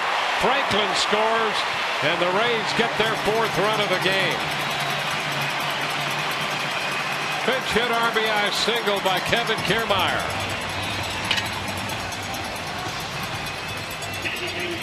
Well, Daniel Webb, he loves the hard stuff, and for good reason. And Kiermaier is waiting on it, and he gets one that's right out over the plate. Hit that ball hard, right back up the box.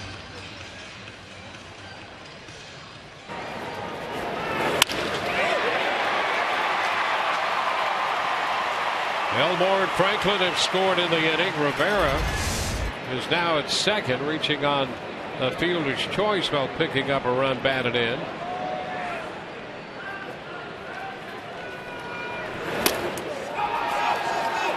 And a swing and the ball gets away. So the Rays, with 2 runs, make it a 5-2 ball game.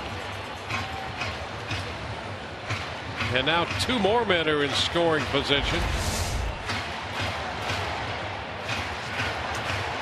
Wanted to sink down and in, and Tyler Flowers thought that he had that ball, but it had squirted beneath and away from him. Goes as a pass ball. Up and in right there. Look out. Straighten you up in a hurry. 1-1. Rays have added 2 more runs here in the 6th to make it 5-2.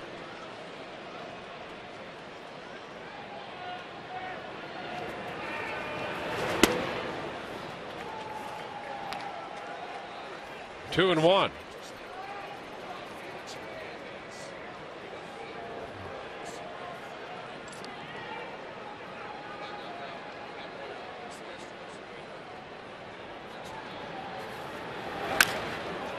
A foul ball on a pitch going in, and it's a 2-2 count.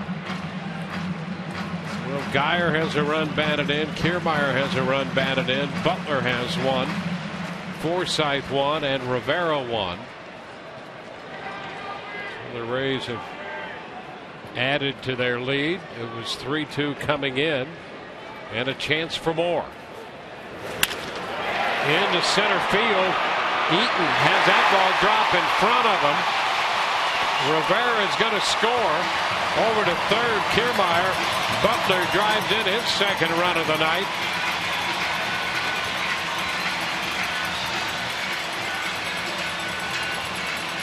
Well, the Rays have blown this one open and still have 1st and 3rd. Joey Butler able to get that ball right back up the middle again. And he dropped that right in front of Adam Eaton. Actually, off the bat, thought that Eaton was going to be able to make a play on that, but that ball just kind of died out there. Oh, he's going high with the shooter. A 3-hit night for Butler, and it's 6-2. That run charged to Webb.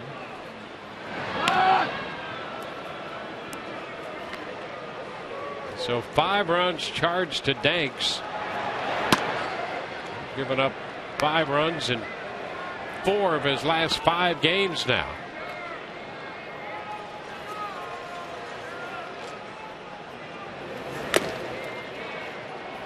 Cut and a miss by Longoria.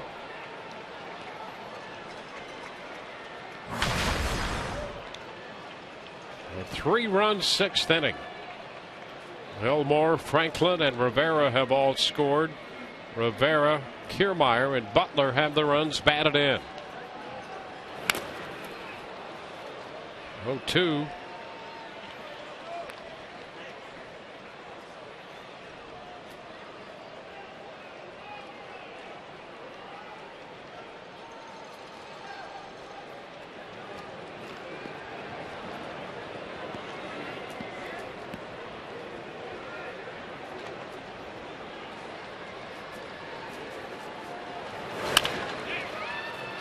Ground ball through the coaching box at third.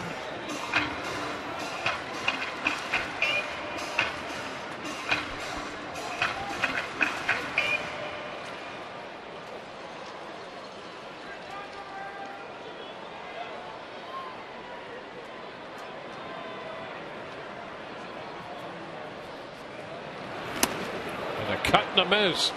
Mid-90s fastball. Longoria is out on strikes. The 2nd out of the inning.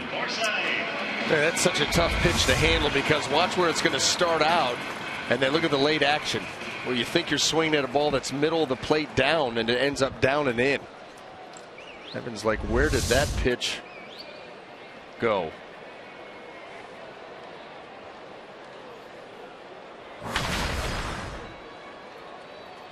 Now it's Logan Forsythe.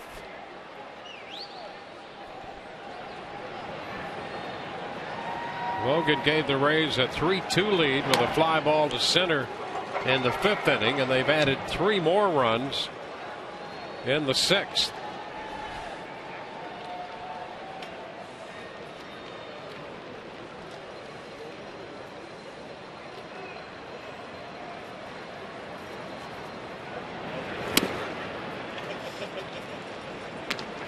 A ball, no strikes. Another fastball missing.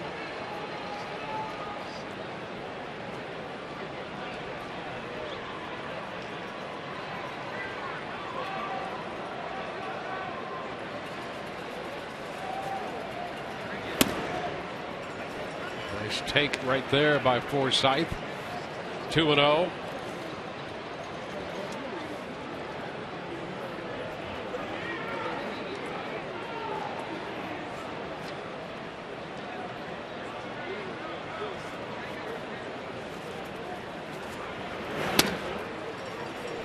Three balls, no strikes. Butler's at first. Kiermaier's at third. 2 outs. Souza on deck, and a 3-0 count to Logan Forsythe.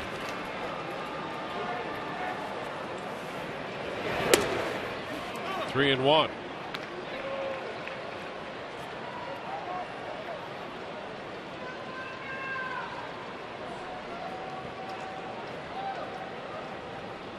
Webb got the call from AAA Charlotte about 2 weeks ago. Butler over at first, again without a problem.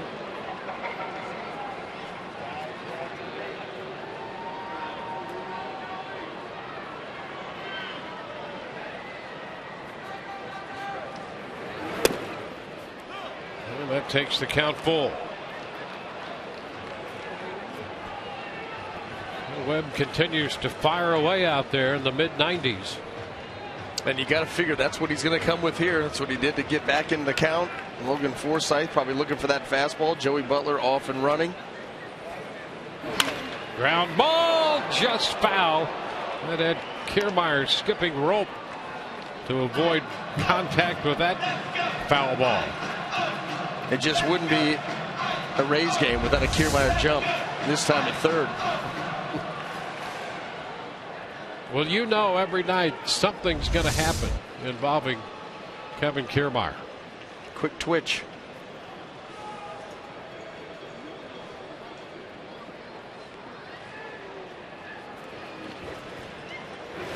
And a cut and a miss. Struck him out on an off-speed pitch after all of that. Rays have a productive inning. They scored 3 and they lead 6-2.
the seventh inning we go. Rays Flex Packs now come with one of 8 great gifts of your choice, starting at just $59. Rays Flex Packs allow you to choose any 3, 6, or 9 games with no blackout dates. Plus, get half off parking when using the funds loaded to your Rays card. For details, visit RaysBaseball.com or call 888-FAN-RAYS. How do you maintain your focus with what was going on the field right there? What was going on the field? Well, that's how you do it then. You just don't watch. I was mesmerized. I could tell. Tyler Flowers leads off the 7th here against Xavier Cedeno. And the pitch is a strike call. Mikey Matuk moves out of center field over to left. Geyer lifted. Well, the pinch hitter, Kiermaier, who hit for him, is now playing center. 1-1. Flowers, the number 8 hitter, then Sanchez, switch hitting infielder, is next, and then Adam Eaton.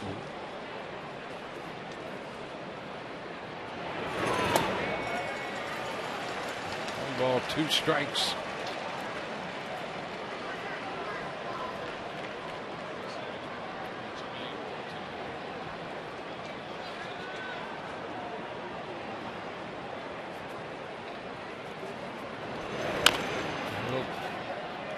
Foul ball, the count. Still a 1-2 count.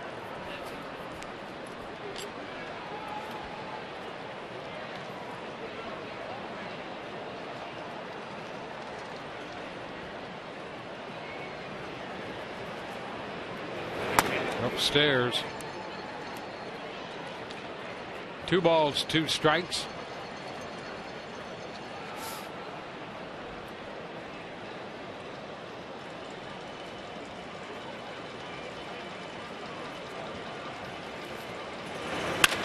Line drive, base hit into center for Flowers.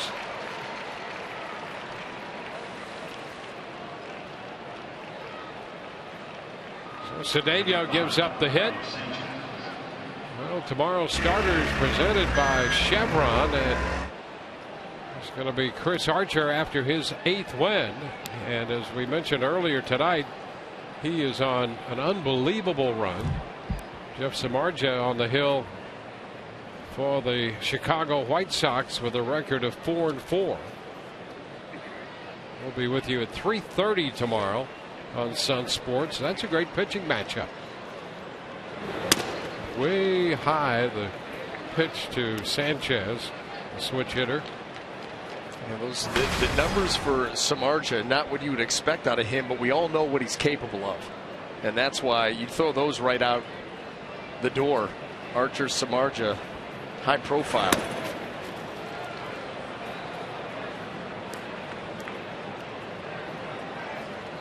So a 2-ball, no strike count. And a visit to the mound. Rivera out there to spend some time with Cedeno. Rays have this 6-2 lead. You don't want to start allowing the bottom part of the order to get on base. The 8th place hitter is singled, and now Sanchez hasn't seen a strike in the last 2 plate appearances. Walked on 4 pitches in the 5th. That led to 2 runs. He's up 2-0 right now. There's a strike to him. And on top of that, he came into the game hitting 156. And you got to go right after him, because you're right, lurking around, a few hitters down the road is some power in the middle of that lineup. You don't need them coming up with base runners on. One swing and this game can be right back to real close. Yeah, you're just 3 hitters removed here from Abreu.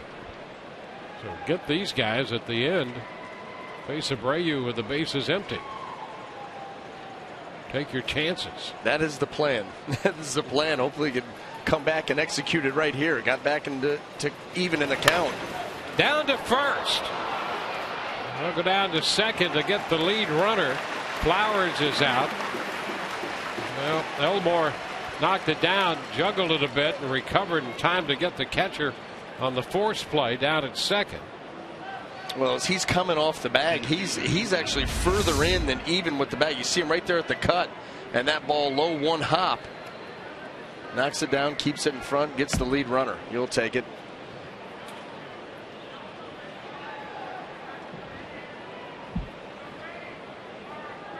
One on with one out. Adam Eaton in the box.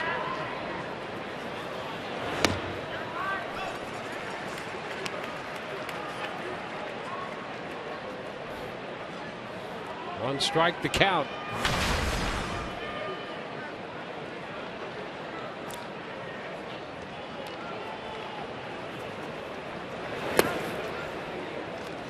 It's a ball and a strike.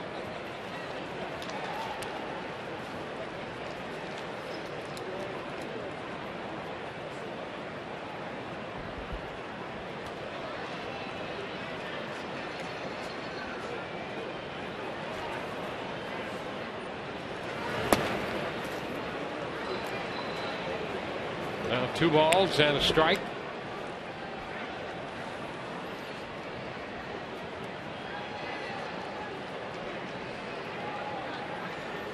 Cedeno got the final out in the 6th inning. But Andriese struck out the first 2 hitters, gave up a base hit. And then Cedeno got the pinch hitter Beckham on the ground ball to short. Into short left field. That's going to fall in front of Montauk. And the White Sox have 2 men on with 1 out in the 7th. Alexi Ramirez is due up, and Kevin Cash pops out of the dugout.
Seventh inning, and the White Sox have a couple of men on with 1 out.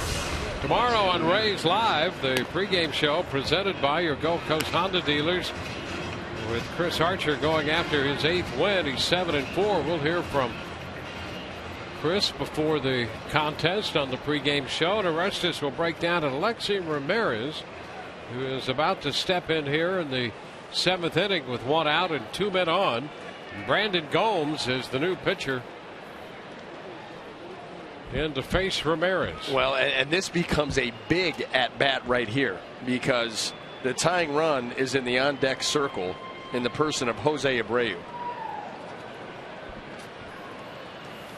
Ramirez drove in a run with a fly ball in the 5th, and he takes the first pitch for ball 1. 21st appearance for Gomes. He's been very good. Just 3 walks in 21 innings. Throws strikes, throws quality strikes. Needs to do that here.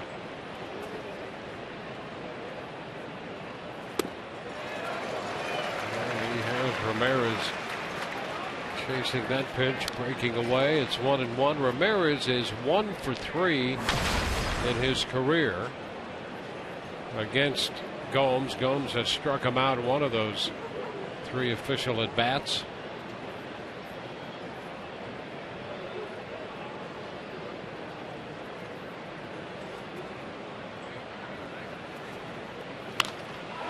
Pop-up foul. Will it be playable? Longoria near the dugout, and it's out of play. Well, and if you're Alexi Ramirez, you're kicking yourself. There was your one pitch to hit. That was a breaking ball there by Brandon Gomes that kind of hung, stayed flat out over the plate. You're not going to see another one like that. That was your shot.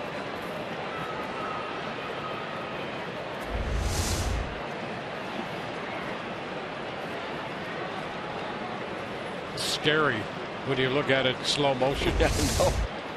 You're still not sure he's just going to foul it off.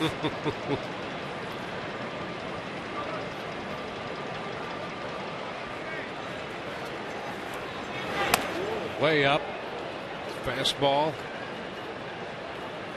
2-2.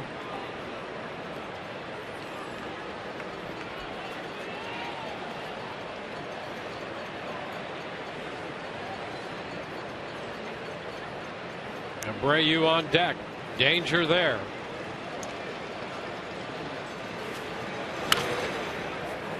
It's fouled back.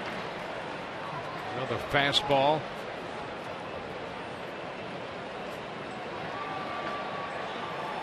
Well, Ramirez, especially now with men on base, he loves to swing the bat anyway. Got men at first and second here in the 7th. Yeah, not up there to take walks. You've got to work to walk him.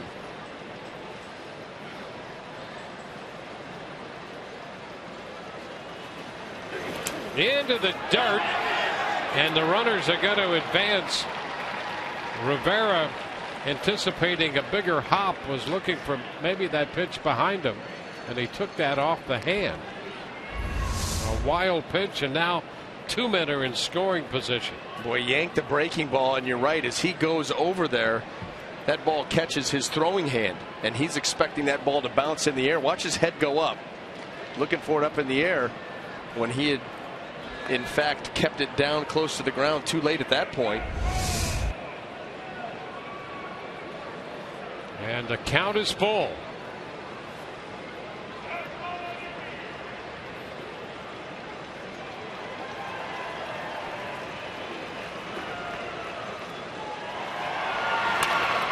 Ground ball foul. That has Joe McEwing, the third base coach, ducking.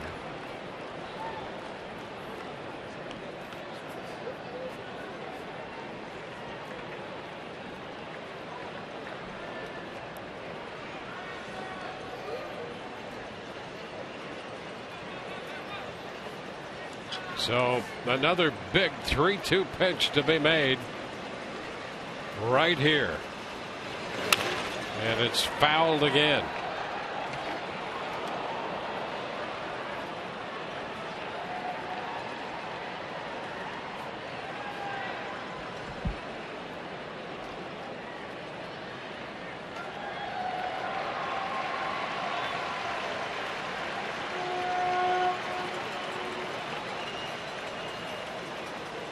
A tough battle here. This will be the 9th pitch of the at-bat. And a broken bat, ground ball to short. Franklin will make the throw to first, and Elmore had to come off the bag to get the tag on Ramirez with the run scoring.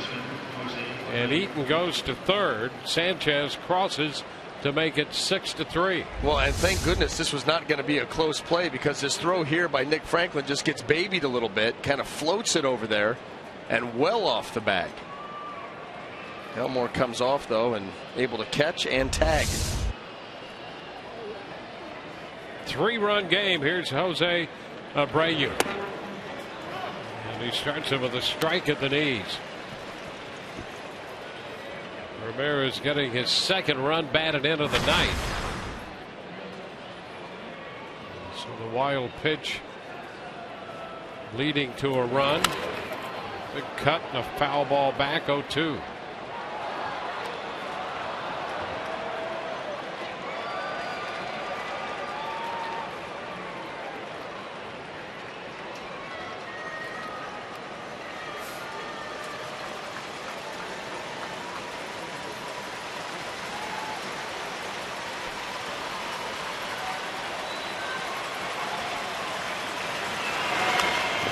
Check swing and a foul ball back, right back into the screen.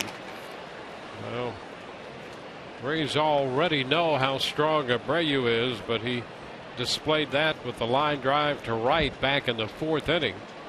That took Souza into the wall, catching it.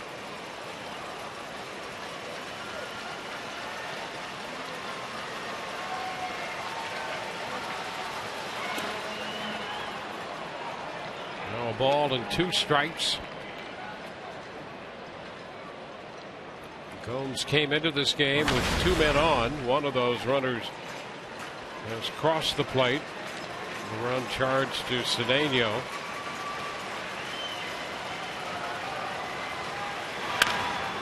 Up the right side toward the corner, and that ball is gone. An opposite field home run.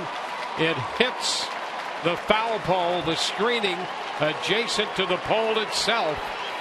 And that's what you feared, and just like that, it's a 1-run ball game. Are you kidding me?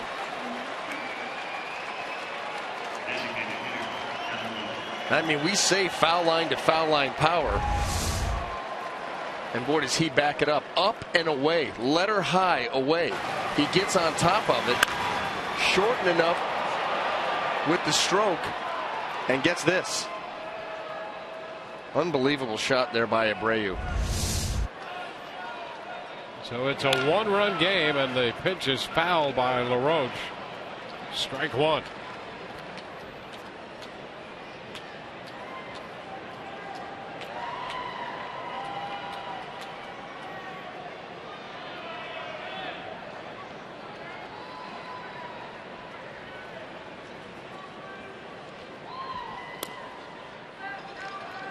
One and one.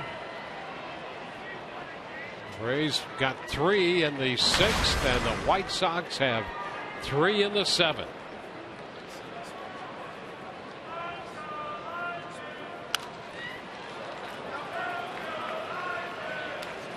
Now 1 and 2.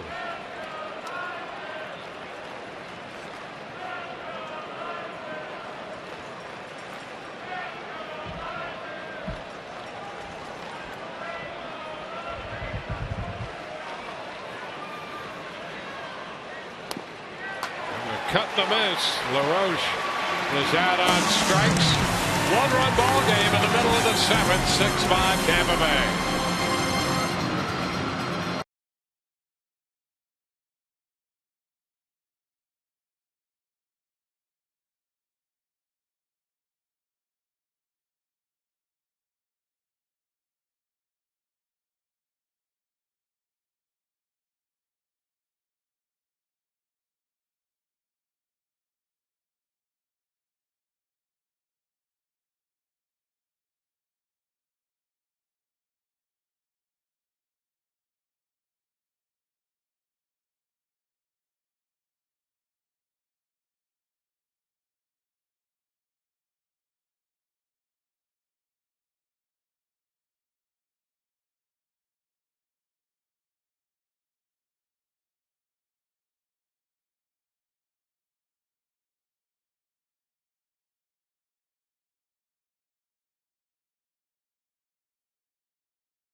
His 12th home run of the year in the top of the 7th inning. Daytona fans celebrate the red, white, and blue at the Coke 0400. For your chance to win 4 tickets, tweet the number of Coke 0400 miles and Race to July promotion to @Sunsports Fox FLA for your chance to win. Head to www.foxsportsflorida.com for more info.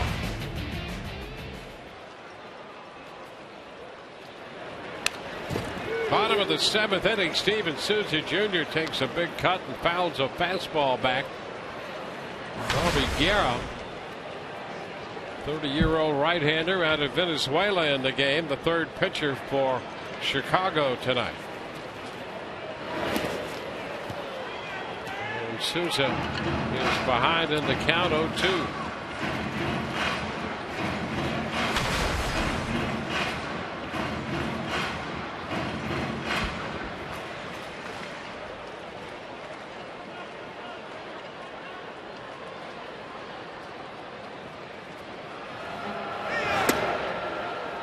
Ball, 2 strikes. Guerra in the neighborhood of 93, 94.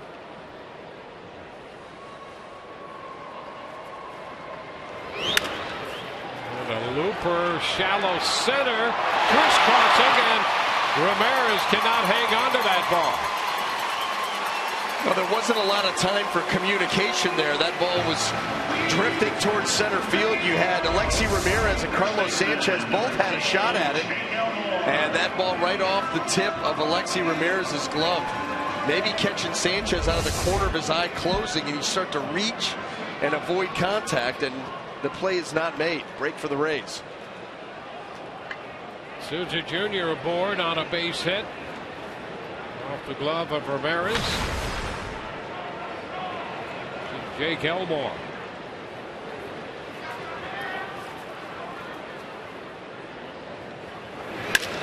Line drive into right. That's going to drop in front of Garcia, and the Rays put the first 2 men on. Elmore is 2 for 4. Well, the Rays come back and put a threat up.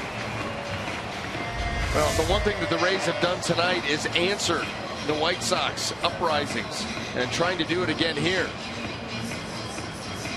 Jake Elmore, nice job just staying short and sweet to the baseball, inside out into right field. Well, and you would expect here if Nick Franklin is going to bunt. And right now all of the White Sox on the mound talking to their pitcher Guerra, going over the defense. May get a little bit more aggressive here with the defense. A crash play, try to get the lead runner at third. Later in the game, you tend to get more aggressive with the bunt defense. And that's if Nick Franklin is bunting here.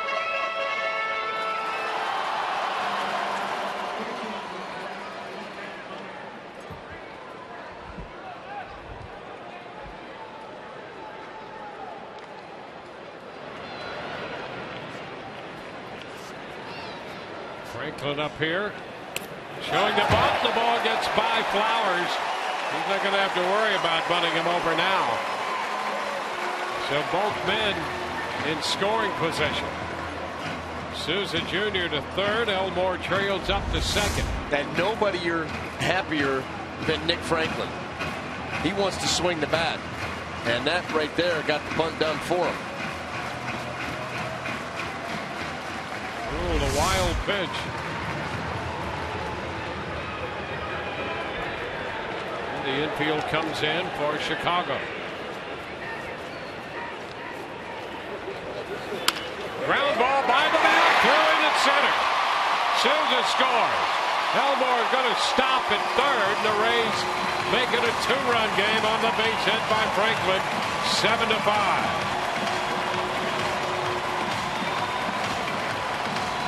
Franklin's second hit of the game. Well, infield in. And he benefits greatly from that. Gets it by a diving Sanchez. A little bit of a hold up there by Elmore at second. Waiting to see that ball through. So he gets to third. Souza Jr. scores. And the Rays do answer.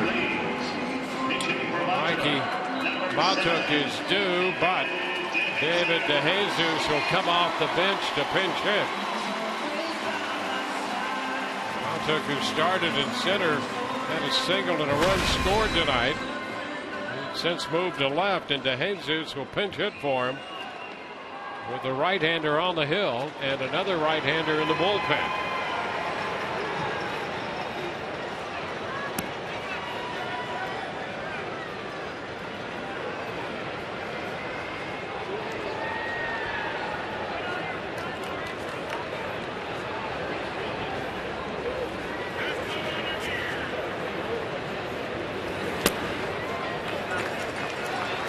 Ball, no strikes.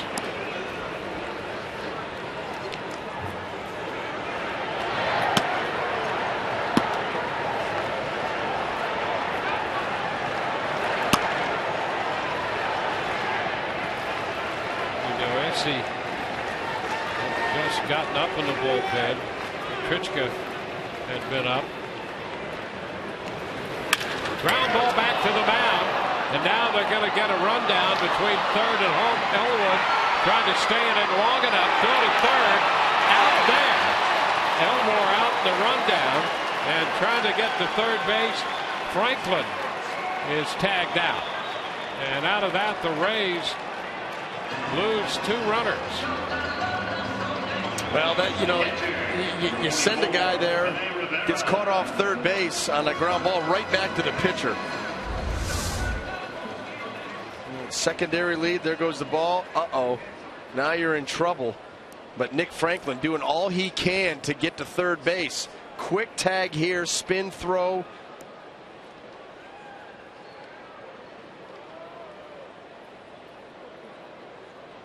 Beckham got the tag, and Ramirez puts the tag on the trailing runner into third.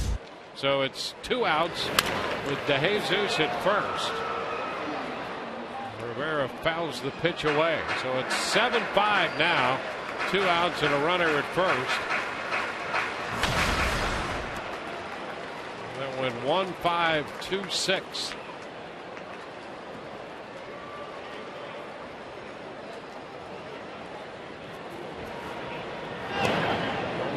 First, dug out by Abreu.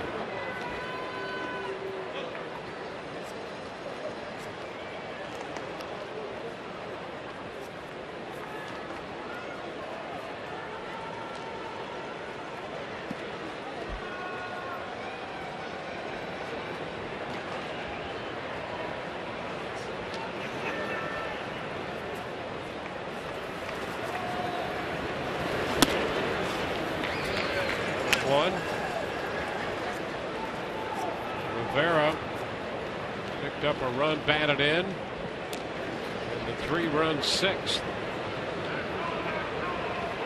Steve Geltz up in the Rays bullpen.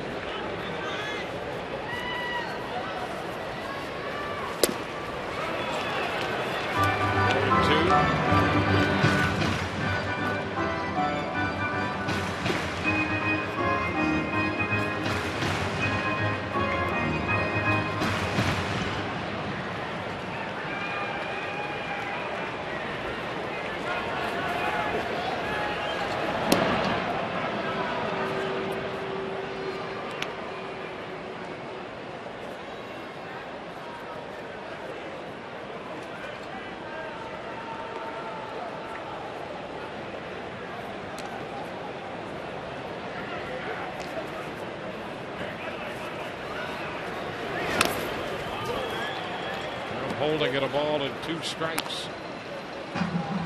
Souza has scored the run in this inning. Rays have scored in 3 consecutive innings.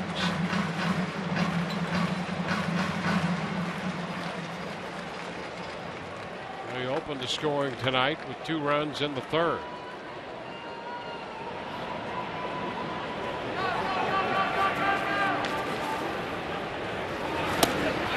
Cutting a miss. Rivera strikes out to end the inning. Rays pick up 1 through 7, 7-5.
7 runs, 13 hits, and leads 7-5 as we take a look at our game summary brought to you by Gold and Diamond Swords. Rays led 2-0 in the third. White Sox tied at 2-2. Rays took a 3-2 lead. Took a 6-2 lead, and the White Sox made it 6-5. A run in the bottom of the seventh made it 7-5. Matt Andriese, 5 2/3 in his first start since coming back from Durham. Joey Butler's had a good night for the Rays at the plate, and it will be Steve Geltz on to work the 8th inning. Andriese 5 2/3, Cedeno 2/3, Gomes came on for 2/3, and now Steve Geltz.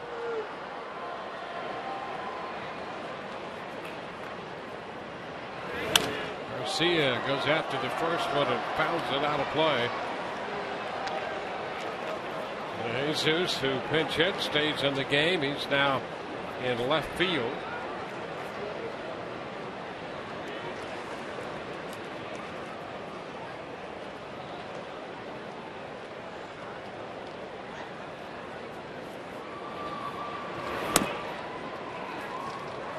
One. Well, that Rays bullpen is going to have to continue these last couple of innings of being sharp. This White Sox team showing no signs of going away. Been a busy couple of innings here, getting to the 7-5 score we have now.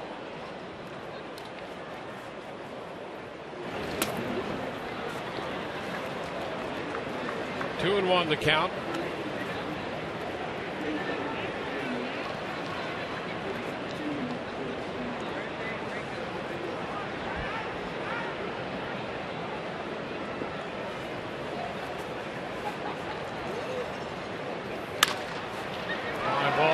Short right. Souza with a lot of time to get there. One away.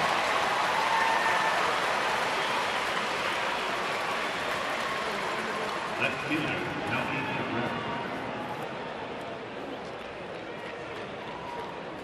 One out in the 8th, and Melky Cabrera about to step in.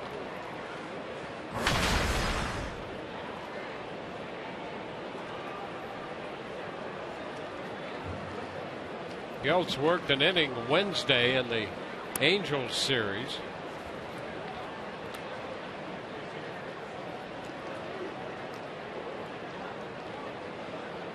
Followed Erasmo Ramirez, who pitched 5, and then Geltz came on 1, 2, 3, 6th inning in that one with 2 strikeouts.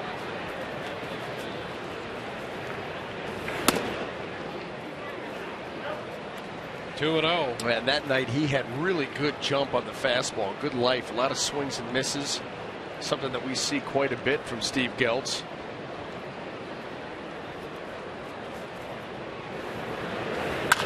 Ground ball, just foul.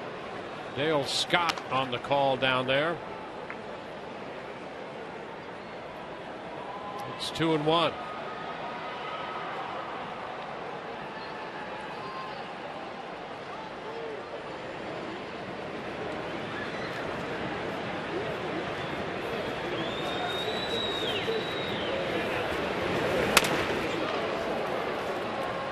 Balls and a strike. That pitch way up.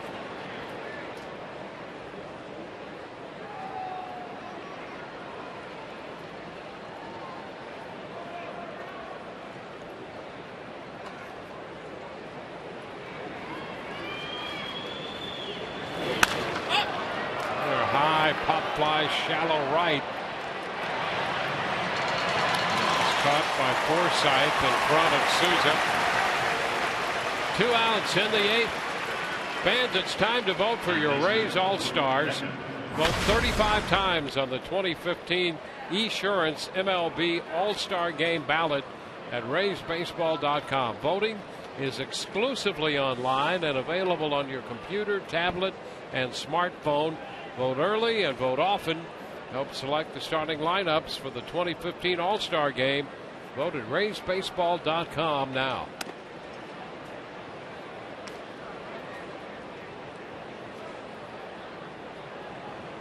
1-0 with Beckham taking the pitch high.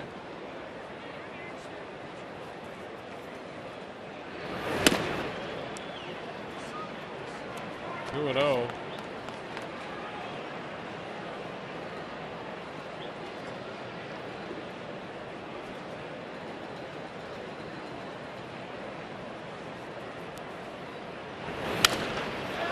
Pop up, foul ball. Rivera after it. He's got room and makes the catch. And a nice grab there by the Rays catcher. We go to the bottom of the 8th. 7-5 Rays.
Baseball Night in America returns to Fox with an AL East showdown as the Yankees square off against the Orioles.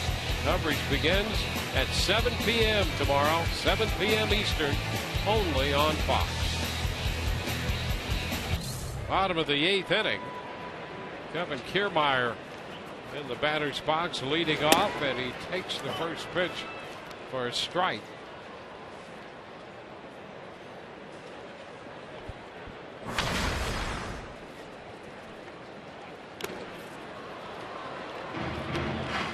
In 2.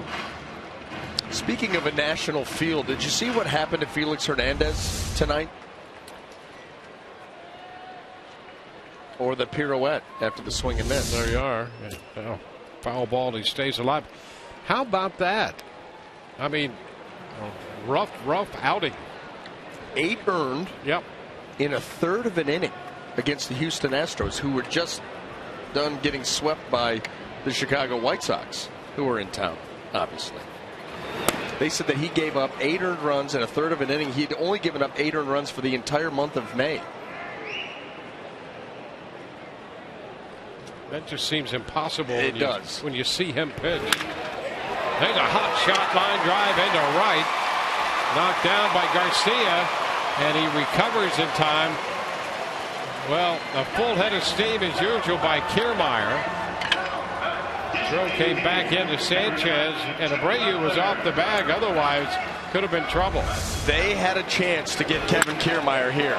He's going to push the envelope always, but if Abreu drifts to the bag, that throw is back to Sanchez quick enough. You could see Kiermaier put the brakes on and get back there as quick as he can.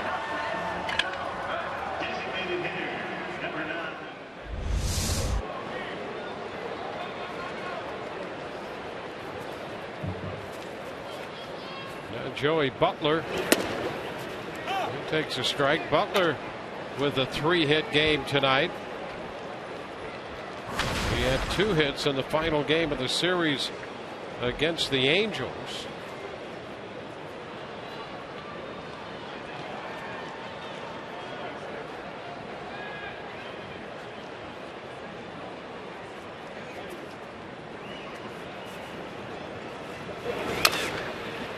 Hits it foul. It's 0-2.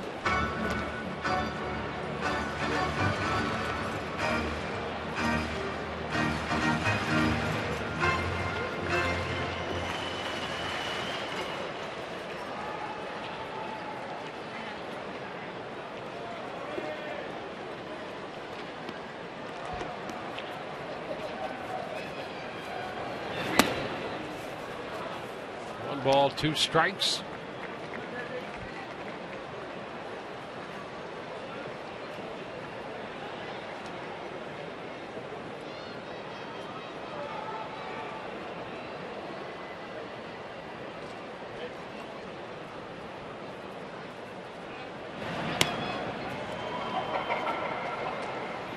Kiermaier back in there.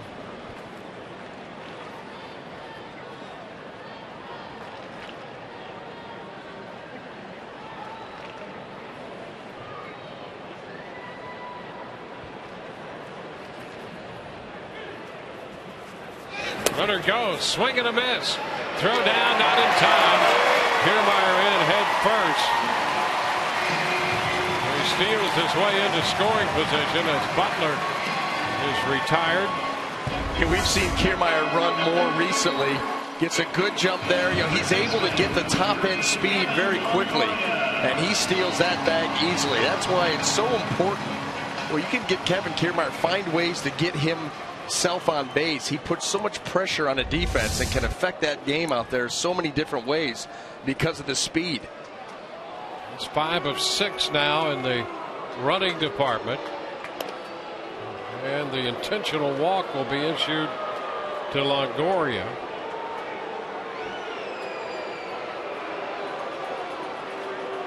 Forsythe is on deck.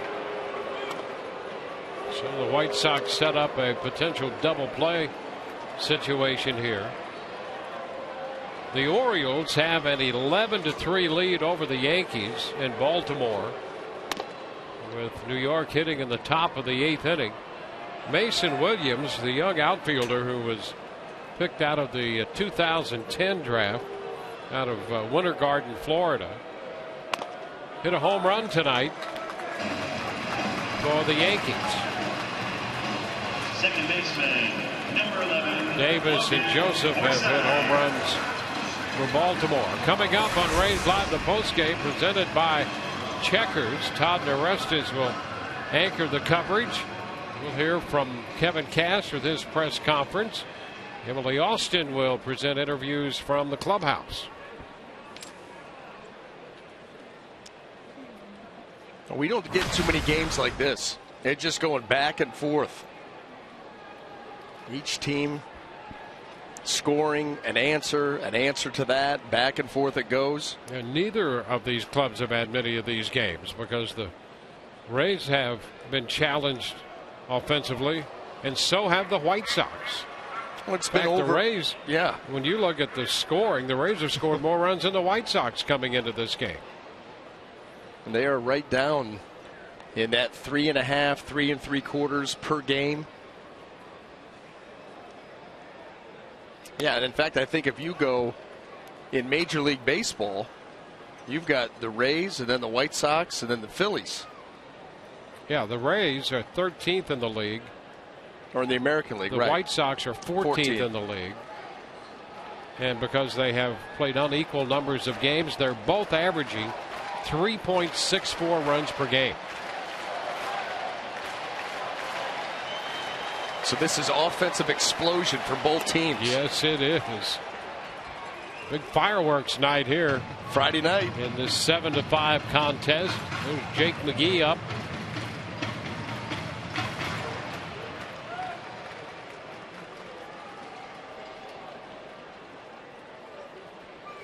Well, you win them any way you can.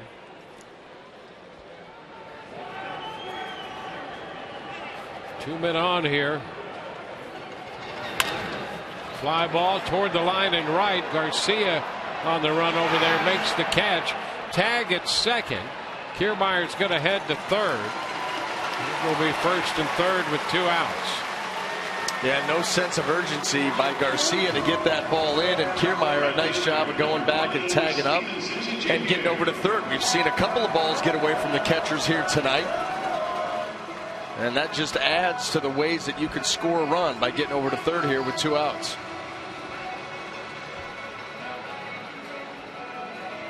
The Rays tonight have 14 hits, and they have 4 off Guerra, 8 off Danks, and a couple off Webb. 7 runs, 14 hits.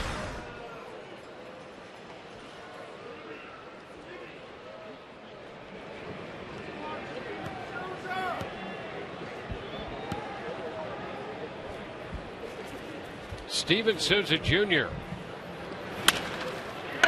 trying to pick up another run or 2 for the Rays to carry into the 9th. The White Sox are due to have their 8, 9, and then leadoff hitter due up. What a good production by the Rays lineup, top to bottom.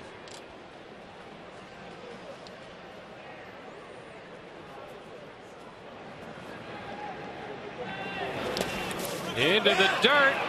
Kiermaier starts down the line, and now he stops, and he's going to be caught in a rundown as he heads to the plate, and Guerra tags him out. Well, that hesitation once he came down, and Kiermaier trying to get a good early read and score as that ball popped away, is out number 3 in the rundown. So the Rays will carry a 2-run lead into the 9th inning. Now entering the game with his call to the bullpen for the Rays.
Baseball on Sun Sports, brought to you by Tampa Bay Radiation Oncology. When cancer strikes, strike back with CyberKnife. Available exclusively at Tampa Bay Radiation Oncology. I'm Kubota. For more information or to find a participating dealer, go to FloridaKubotaDealers.com. And by your Gulf Coast Honda dealers.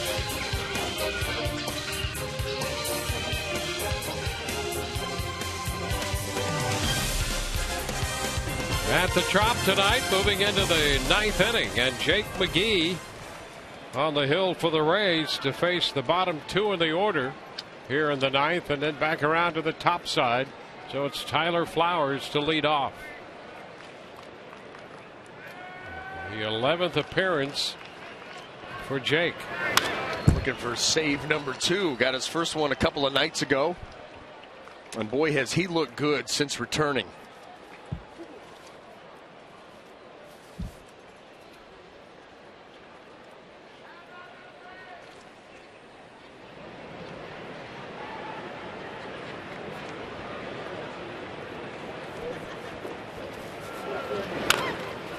The tapper will be foul.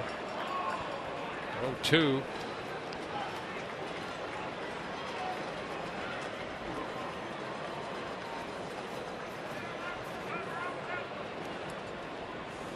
McGee picked up his save in the Angels series on Wednesday in a 4-2 victory. 2 strikeouts in that game in the 1 inning. And if he wants to climb the ladder here against Flowers, he'll get another one. 0-2, set up beautifully for that heater at the belt or above, not that far. And way up that time. 1-2. We've seen Tyler chase up in the zone earlier in this ball game. Jake McGee, he makes his living up there with that fastball. 95, 97, consistent.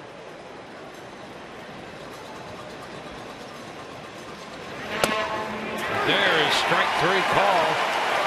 Or there, catch him looking. Yeah, not really sure what you're thinking if you're Tyler Flowers. Nobody throws their fastball more than Jake McGee, and he took one right there.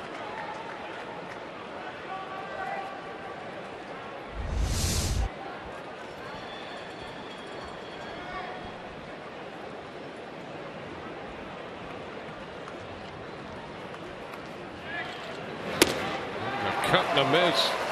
Sanchez trying to get up to speed. Strike 1.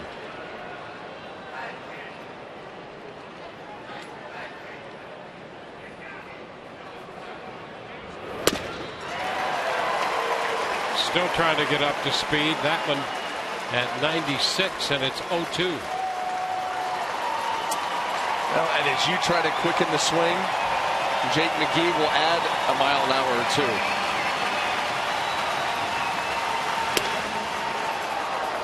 One ball, 2 strikes. Well, the Rays lead here 7-5. The Blue Jays have a lead at Fenway in the bottom of the 8th over the Red Sox 13-9. Blue Jays trying to make it 9 straight. Still 1-2. And the Orioles have that lead on the Yankees. Baltimore batting in the bottom of the 8th, leading 11-3 in that game.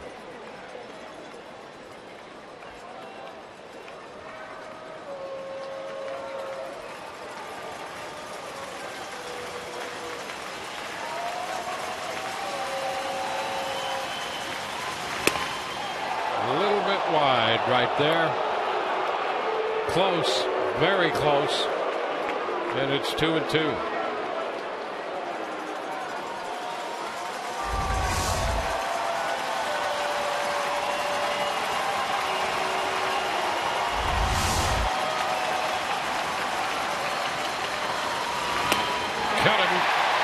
Swing and a miss. I'll tell you, have you seen more hitters just swing and miss at fastballs? Jake McGee doesn't have a big running fastball. It's a 4-seam power heater with little movement to it, except for the fact that it just gets blown by hitter after hitter after hitter when they know it's coming. So back-to-back strikeouts for Jake McGee. Here's Adam Eaton, the top of the order.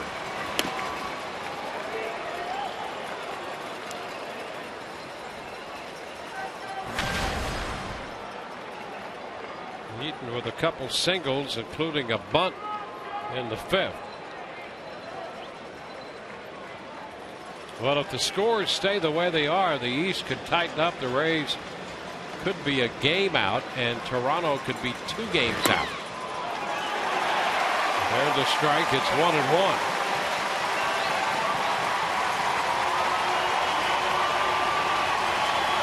And for that matter, Baltimore then would be 3 games out.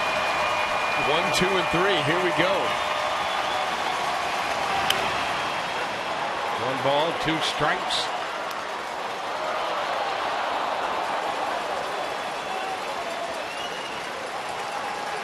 Well, you keep winning, and you keep those teams behind you. You try to gain on the team ahead of you. Got a chance to do that by a game tonight. Jake McGee can power one more heater by Adam Eaton.